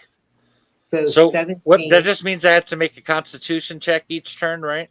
No, you have if you have the poison condition, you have disadvantage on attacks and ability checks. Yeah. Okay. Okay. So you do a grand total of 17. 17 points. Okay. Yeah, if I can get to him, that I can deal with that. And then 26 to hit Hell yeah. That's a hit. for And 7. Okay. All right. So 2 psychic daggers come flashing out at him, strike him twice, and he kind of rolls with each shot, and he points at Cirrus and says, "You're next." Oh, bite me. Actually, he might try to do that. Yeah, well, we'll see. Cirrus Another guy runs in here and goes, "What the hell is going on in here?" and sees Bjorn standing in the doorway. Oh, this is lovely.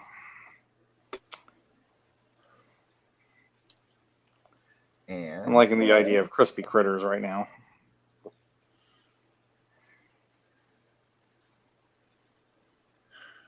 he levels a heavy crossbow at Bjorn. Crapazilla. Please fire with the luck of Eleuthria. Yeah. Yeah, I think you're going to need that right now. Shoot like Selby when she doesn't say "would you wah." That's right. Huge bolt slams into your shoulder, but you are already kind of kneeling down or buckled down from being hurt again from the poison, and it only grazes you. You take 2 points of damage, so a grand total of 1 point of damage. So Okay. Awesome. All right. that means it is Boja's turn. Okay, so I will do this. I will move to where I can see stuff. I'm seriously down with the fireball the room thing. Mhm. If it hits Yeah. me, it hits me. You can revive me. That's true. Or Spirit Guardians, either will work. Spirit Guardians would be pretty fun. All right, we will fireball the room, I will say. All right. Yeah, baby. Like, let my They love a goddess Saren Ray. greet you. And I would My like to God. cast. Is there a way I can cast it without hitting Bjorn? It's a 30-foot radius, correct? Fireball is a 20 foot, I 20-foot believe. radius.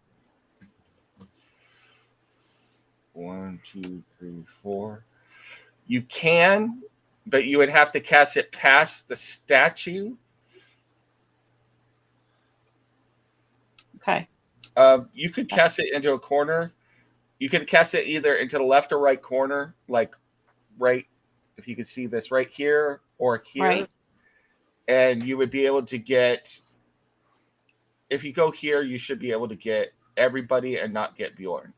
So That is where I will Now- cast. Just so you know, like 20-foot radius means 40-foot diameter. Right. And So- that means that fireball is going to backtrack into the hallway. no, if she goes here, it's a 20-foot. So if it's centered on this bandit, 20 foot would be. Okay. I just want to make sure because I can't see the whole room, obviously. So like I want to make sure like if it's going to blow back and it's basically like the fire trap all over again. If you Actually, center it not- on that, That's the reason I got out of there. if you center on that bandit, it won't go back into the hallway. So Okay, that is where we will center the fireball. Where's the fireball? so I need to make some checks.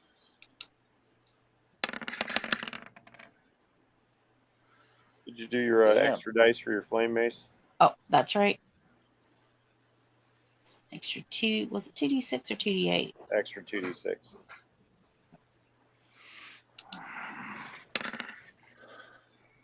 Nice. So So that's 30. points. 30 points max. Okay. Boom, boom, boom. Bang, bang. I'm making some dexterity checks. What's the DC again? Sorry. 17. No? Okay. Yeah. I don't think it's going to matter for these guys, but Yeah. That rogue might be able to make it. The others are going to have a harder time.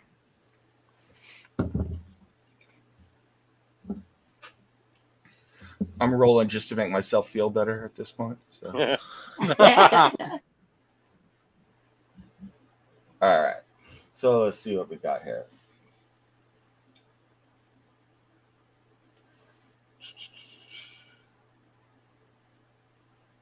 Mike's turned off his camera. He must have Okay. stood up with no pants on. So the guy who just entered is burned incredibly badly and he screams in pain.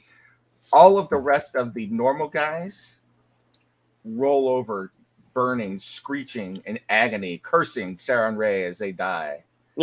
However, Bjorn and Boja, if you could see him, the assassin somehow seems to leap between the flames and is not touched by them at all. Oh, sucker's got a big. He leapt between Yeah. the flames. That is some impressive shit. He has a high dexterity. I mean, an assassin would. So So for a bonus action, I will do a healing word on Bjorn. Nice. And I'm Very let's going to use see my what second level. win next turn, too. Okay. See what level. And we will do that. Oh, let's do it at second level. Give Yep. a little extra.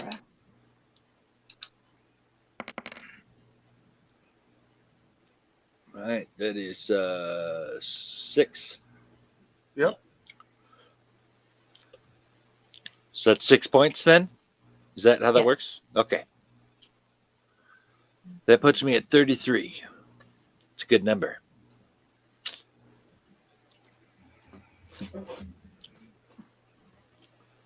Oh, wait a minute. There is All an right. initial. It's plus my spell casting modifier, so that will be an extra 5. All Oh, right. nice. So that puts you up to 38. 38. All right. Special. So that brings us to Right. the top of the turn, Luthria. all right. So let's see. I'm going to have to move a bit just so I can get a view of what's going on. 1, 2. Let's see, and then I can see 1, 2. Oh, I didn't take this. Let This me guy's. move one more down. I can do that and then go back. All right. All right. I can definitely be able to get that assassin. I can see him. So, yep. Blasty blast. All right. Where did the assassin go? Oh, Which crit. one? Isn't I got him. 15 plus 3. Holy That's shit! 18. Ooh, nice. That's blast number 1. 18 is a All right. pretty sweet Eldritch Blast, I must say. Oh, man, did you crit on Yeah. that one? Yeah, he did. I did. Yeah. Woo-hoo-hoo. 16. How does 16 look? A 16 is a hit. Yeah, baby. Oh, very nice. Okay, 6. So yeah. Ouch. 18 Can plus you 6, reroll that's a a one? 24. No. No. Well, not on damage. Oh. Yeah, if I had missed, I could probably do it. So 2 Oh. Eldritch Blasts hit him, and he's kind of looking worse for wear and stumbling around, but he's still up and ready to keep going. So Hang on a with second, that, Steve. Where did the assassin go? I can't see him on the screen anymore. He's to your southeast. he's still there. Right? Yeah, he's still right there. I saw You him. can just see a sliver of him. He's there. Yeah, on the yeah. screen right now. Yeah, he's there. Yeah, I can It's totally you. see him. Yeah. Yeah. All right. I thought he was the guy right here before. No. Here's the guy that's right. What were you gonna say, Jeff? Got a question. So Sure. you're saying like 18 plus 6 was 24, right? Yeah. Did you add your agonizing blast for each of those blasts? Yes, it's included in there. Yeah. Okay. Yeah, it's charisma plus 5. Yeah. That's how I put it in. All right. Yeah, he's going down. Oh So yeah. okay, so let me. Now I want to see what I can do with my bonus action before I can continue. I was just asking because like when Jennifer was doing the healing word, for some reason it didn't. All right. I'm going to put my Hexblade's Curse on the assassin. So let me see. Let me try to remind myself what that does, because I haven't used it in a while. That will add your proficiency bonus in damage to every attack. Just for his attacks, though, right? Yeah, just his attacks. Okay. I think so. Yeah. So okay. Yeah, I get bonus damage rolls against him, and that's equal to my proficiency bonus. Any attack roll I make is a critical hit on a 19 or a 20. And if he dies, I regain hit points equal to warlock level plus charisma modifier. Not like that's a problem right now.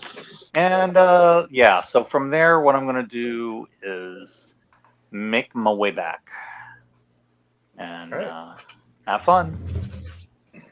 Who done it? All right. Is this the assassin right here? Yes. Oh, see, I thought it was that little guy with the ninja face. Nope.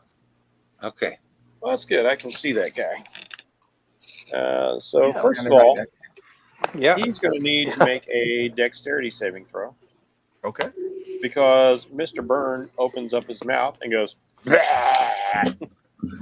and sets him on fire again.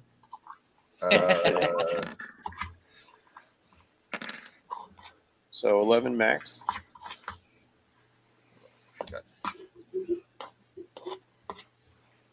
And it's DC 15? DC 15. Yeah, so he doesn't hit it. So, a couple things happen at once. Mr. Byrne breathes fire on the assassin. You see him begin to crumble down to the ground. And a giant ruby necklace that he's wearing suddenly crumbles into dust. You see him stand back up straight and then is enveloped in shimmering earth that surrounds him. And you see a number of his wounds heal, and he stands back up. Oh. Well, isn't that interesting? Well, to follow that up, I will be firing 2 Eldritch Blasts at him. I got to figure out how much he stood up for, though. So hold on for a second. While you're doing that, I will fire away. That's a lot of ones in there. And a crit. Damn, these Eldritch Blasts are really getting him. Yeah. Sweet. All right, so damage. And Oh my gosh. Wow.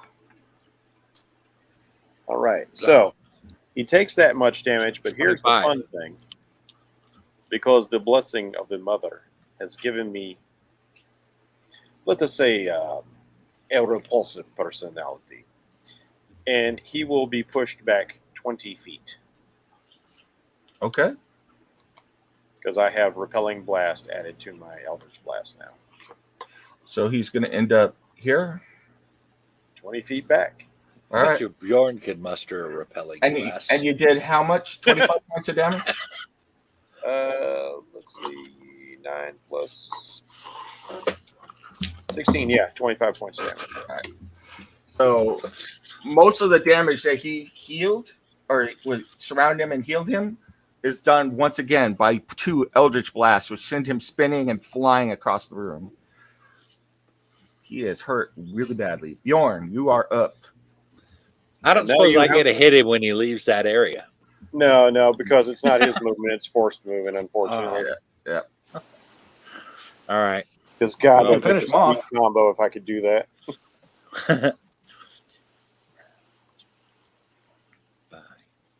And I'm going to continue whacking on this guy.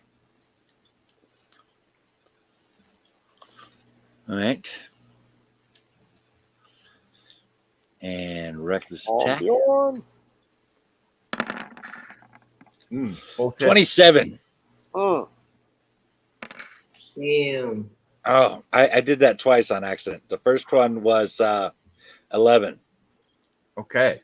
So you come rushing in, and while he's still stunned and trying to get up, your axe smashes into his head and cleaves it in two, and he falls to the ground dead. Make sure Good. you roll your temp hit points. It Yep. seems his resurrection was short-lived. Yeah. No point even rolling mine because Nice. I never took any damage. 7 temp hit points. All right. That's pretty good as far as temp hit Hey, points Steve, go. temporary hit points still temporary hit points. They're still Yep. patty. Oh, it's temporary? Okay. Yeah, Yeah. so I can add it? Okay. Let me Okay. try to work The, that. the curse gives you temporary hit points upon the Oh. slaying of the foe. Oh, okay. Oh, that's cool. All right. So So- after killing him, I'm going to come over here, and without using my second attack, I'm going to So that's attack eight. this That's guy. 8 hit points. Nice. So I have 70 right now. No, 72. I'm sorry. What were you going to say? I'm Bjorn? sorry. I got temporary hit points. I'm Yeah. not sure what you're talking He also about. gets temporary hit points. I hit him with my Hexblade's curse. So because of that, when he dies, I get hit points temporary that are equal to my Warlock level plus my Charisma modifier. Awesome. We both milked that bitch. All right. You milked that cow for all it was worth, son. All right. Here we go. Here comes this one. And I can't reckless attack on this one. Okay. So 19. That's a hit. And that's 15. You come dashing over, and with a backhanded swing, separate his head from his shoulders as well. Hey, to be a party pooper. If you can't reckless attack, that's a. You said you couldn't reckless attack, He couldn't. Yeah, that's why I only rolled one die. but you're poisoned. Oh, disadvantage. Oh, I forgot all about Yeah. that. That's all right. Go ahead and roll another attack for this one, and we'll take the lower of the two. Okay. The assassin, we'll just leave it as it is because I forgot about it as well. So go ahead and roll another attack roll. See if he's still standing. All right. 23 on that one. So 19 is the lower one. Yeah, he's gone. Yes, that's still going to stand. Yeah. Well, There is All no right. escaping your destiny. if everybody's dead, I'm going to go and And- give. I'm going to heal Bjorn of the poison with lay on hands. I'm also going to use my second wind at this point. 1d10 plus my fighter level health points back. Oh, big roll. Max that out. All right. So that's 6 points. Okay. So what are you at now? You That should be puts at. me at 44. Yeah. Oh. Let's see. Eleutheriel was going to lay on some hands to get rid of the poison condition. Yeah. All right. Yeah, I can do that. Let me go and try to get over there.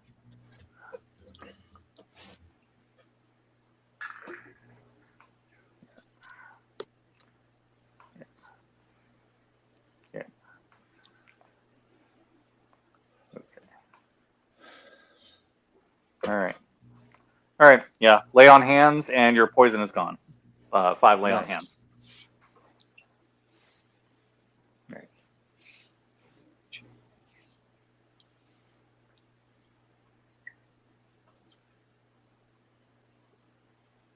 All right. So this All right. you have thoroughly We're After still waiting to taking- find out how many hit points I get. Hold on. And let's see, because I didn't use any major spells myself. Let's find out what you got, and I'll pump some more healing in you. Because we need our big boy in good shape. Yep. Especially after that hit. Jesus. Steve, were you supposed to roll, or was I supposed to roll, or No, something? no. Laying on For hands? lay on hands, there is no roll. It's just Oh, I give okay. you 5 hit points and that cures it. Oh, okay. So I didn't know about the 5 hit points. That's what I was trying to figure out there. Yep, yeah. Yeah, Okay. it's just, five of my pool and that's it. Okay. Thank you. Yep. All right. All right, and I will. What are you up to right now, Bjorn? I am currently at 49 with 7 temps. Okay, I'm just going to go ahead and burn both these warlock spell slots then. And I will. Wait a minute.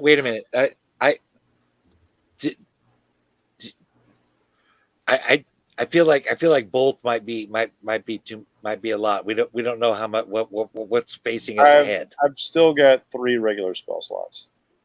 Okay. I burn my warlock spell slots first because they will recharge on a short rest if I need them. Yeah. Okay. I got. Yeah, we may have to take one before long. Yeah, but in the meantime, let's find out what these people had on them. Yeah, I budget my stuff. So let's see. And Bjorn, I know that hurt a lot, but dude, you stood through all of that. Yes. That's impressive. I mean, your new build can take a hell of a lot of punishment, and so yeah, nothing to feel bad about. You can also, I once you appreciate enter the that, room and the noise of it dies down, Aluthra and Bjorn and Whodunit, you can hear the sounds of what sounds like a small boy crying in pain from the room where the other person came through. Okay, Yeah, so that's we're gonna have to check on him.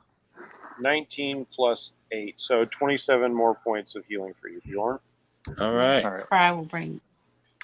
Okay, so where's the kid? What's that, That sweetheart? puts me at 76. No, I was just searching for the kid too. Ah, okay. Yeah. Which way was it? Spin. Hold To on. the Let's west. search these people real quick. Okay. Yeah, let's do that. So you find they don't have a whole heck of a lot on them. Grand total money wise between them all, they have about 50 gold pieces on them.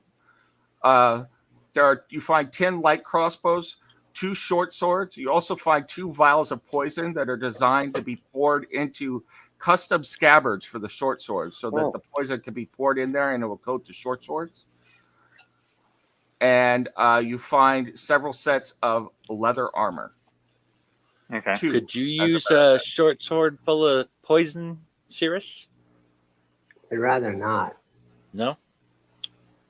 All right. I don't really see there's anything that we can use. We can always sell them later. I mean, I will True take the scabbard because the scabbard's impressive. I'll hold on to it, but I'm just saying, I have a magical short sword, so I don't need his. I can Oh, just right. Okay. stab it in Yeah, poison. Yeah. Do we even know that these are magical? No. You haven't checked them. I could check. All right. You cast You got the detect detect magic. magic. Nothing radiates magic at all. There's no magic left on any. Okay. You've So lost. I'm guessing that guy's amulet was it. Feeling. If All there's right. nothing else, there's some extra poison for Cirrus as well. Yeah. And a cool scabbard. Mhm. 2 cool scabbards. I'll take some of the crossbow ammo. I might have a use for it in the future. Was it the door to the west that the Yeah. dude came through? Yep. Okay, this seems silly since he just rushed through it, but I'm still. Is it closed or open? You should be able to see through it right now, right? Yeah, I can see partly through it. Yep. So it is open.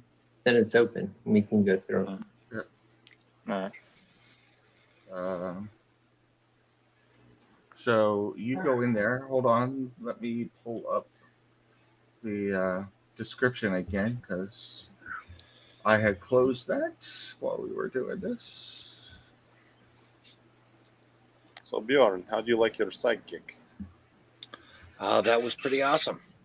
I love the breathing fire thing off my shoulder. That was like the coolest parrot ever. You enter into a large square chamber that is being hewn out of the rock. In the center of this chamber's west wall, you see a stone door that has a narrow viewing slit. Besides the door is a set of iron bars bolted into the wall about 3 feet above the floor. 10 oil chains are secured to those bars, leading up to a hole bored in the ceiling. Another solid stone door is open, and you have come through that, is open in the middle of the east wall, and that is the door that you have entered this room from. An 8-foot-tall rectangular stone stands upright in the room's center. The stone has an inscription on it that's hard to read from a distance. At the foot of this standing stone, a small human boy is pinned face down by rocks placed atop his arms, legs, and back. Oh, he is barefoot and wears ragged clothes. Damn. Yeah, we're definitely gonna help this kid. He doesn't deserve this. I was hanging back, but after seeing that, I'm rushing in to get those rocks off of him. Okay, you rush in and take them off, and he's crying and throws his arms around you. He's like, "Please don't give me back to them, please." I won't. Yeah, you have nothing to fear. It's all right, little. You're safe now. We dispatched your captors. Please tell my father I'm sorry. I should have done better in delivering the message. I'm so sorry. You'll tell him yourself, kid. Wait. What was the message, son? I don't know. I didn't read it. It wasn't for me to read. I was just supposed to deliver a message for the believers. Oh, God, I wasn't supposed to say that. Don't tell him I said that. It's okay. They asked us to find you. Is your name Brayland? Yes. Can I go? I want to get out of here so bad. I want to get out. We would like to take you back. Okay. Did you kill the man in the mask? He's so horrible. Well, we killed some men in masks. Is he the one that just ran out of this room? No. He wears a stone mask. Oh, no, we haven't killed him yet, but we will. We'll find him soon enough. Tell you what, I'm going to have Mr. Simeon become visible. If there is no objection, I will have my familiar lead the child out of this place to safety. He will communicate with me telepathically to let me know when the child is indeed safe or if there is any trouble along the way. And he will be able to protect the child on his way out? He has some capability. But if nothing else, he can alert me to danger. All right, I'm just concerned because I just gave my word that the child will be safe. Cirrus wants to go look through the slit in the other door. I understand that, Bjorn. I just worry that if the child continues with us, considering what we are just faced, that his life will be more dangerous with us than if he is traveling with Mr. Simeon. I will do your tell you what you see in a second, Cirrus. I asked Braylen if he is okay with that. Yes, I just want to get out of here so bad, please. Yeah. Okay. Yeah, go with the blessings of Alistray and Saren. Cirrus, you look through the slit in the door and you recognize the hallway leading down to the two stone dwarves where you originally turned north a while ago, or not that long ago in terms of game time. The viewing slit, you can also notice that as you look down this hallway, you're able to see up towards the roof, and you see rusty iron cages lining the hallway, and they are attached to the ceiling by chains. Are they empty? Yes. They look like they are open at the bottom too. So like if you looked up, you can put two together and imagine that if they dropped from the floor, they would imprison somebody inside the cage. Oh. I was thinking it's like the crow cages. Yeah, and there are chains on this side of the door? Yes, and the door is locked from this side as well. Not for long. see if this door is trapped.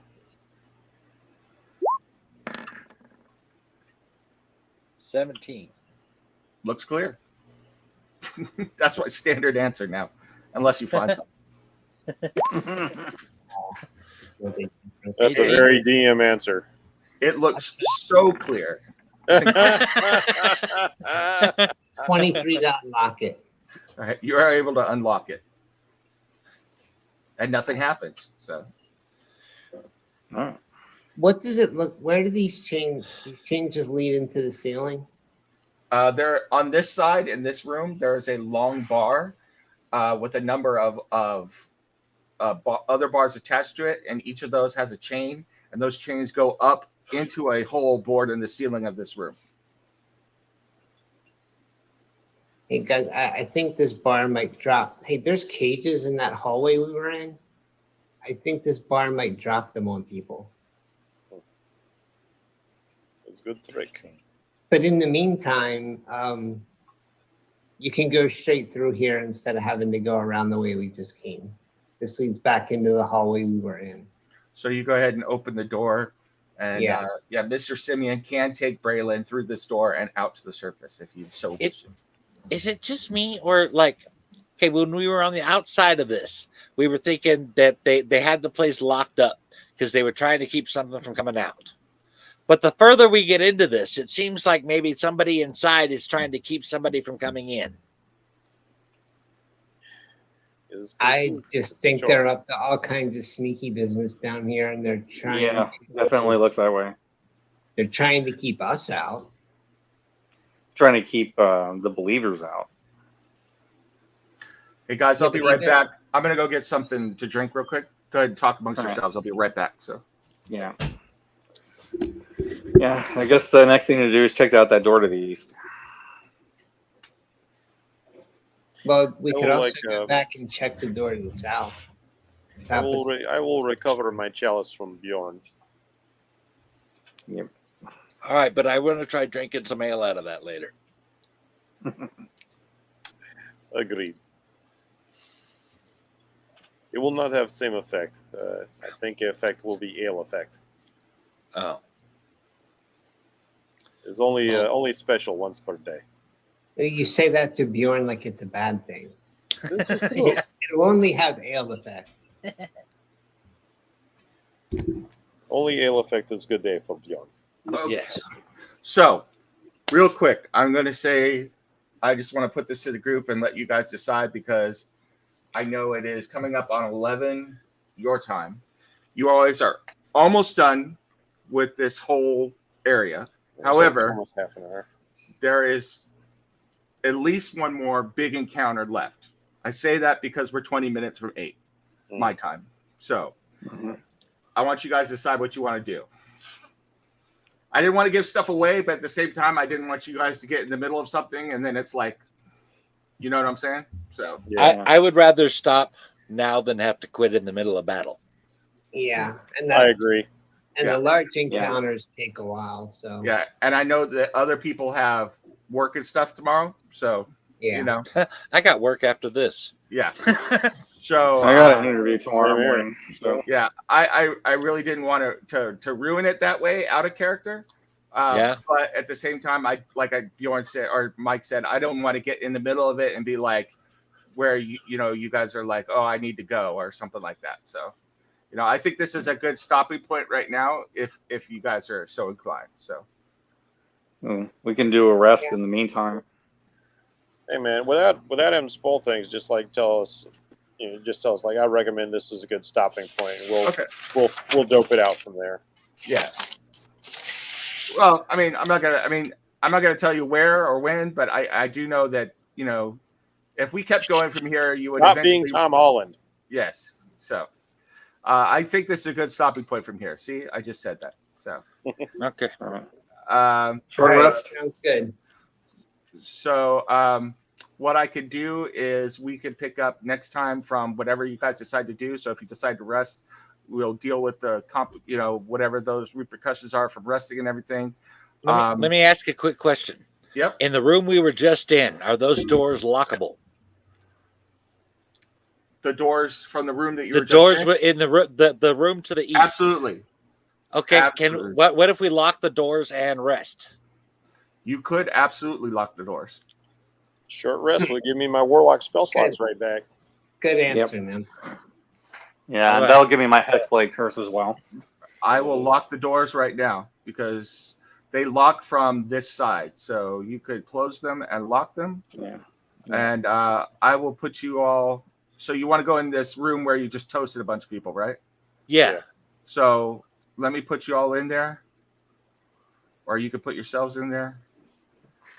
And that means Mr. Simeon should be back by then as well. Yeah. Well, as soon as he mentally tells me that the kid's cool, I can just bamf him out from where he is and bamf him back to me. Okay. So doors are all locked. So you guys are locked in here and you can rest. And we will go ahead and leave it at that. And if you want to take us out, I will do experience point for you all and we'll be good. Sweet. Okay.